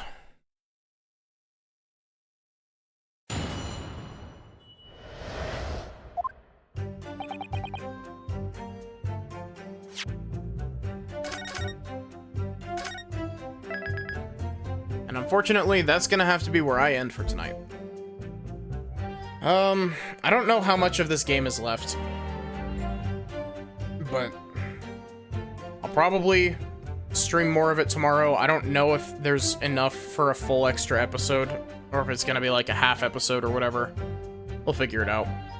Exclamation point Discord if you want to join the Discord. Exclamation point socials if you want to check out my VODs channel on YouTube or my Blue Sky where I post my art. Otherwise, give me just a sec and we'll find someone to raid.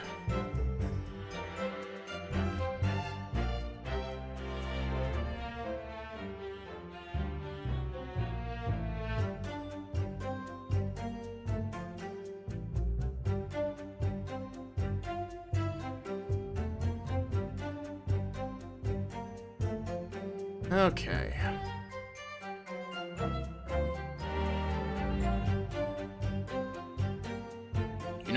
You know what time it is. Time to go poke Sin with a stick.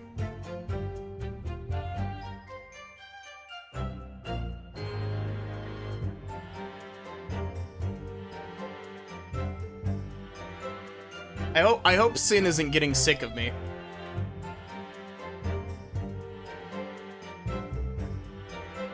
But yeah, thank you all so much for watching. I hope that you enjoyed.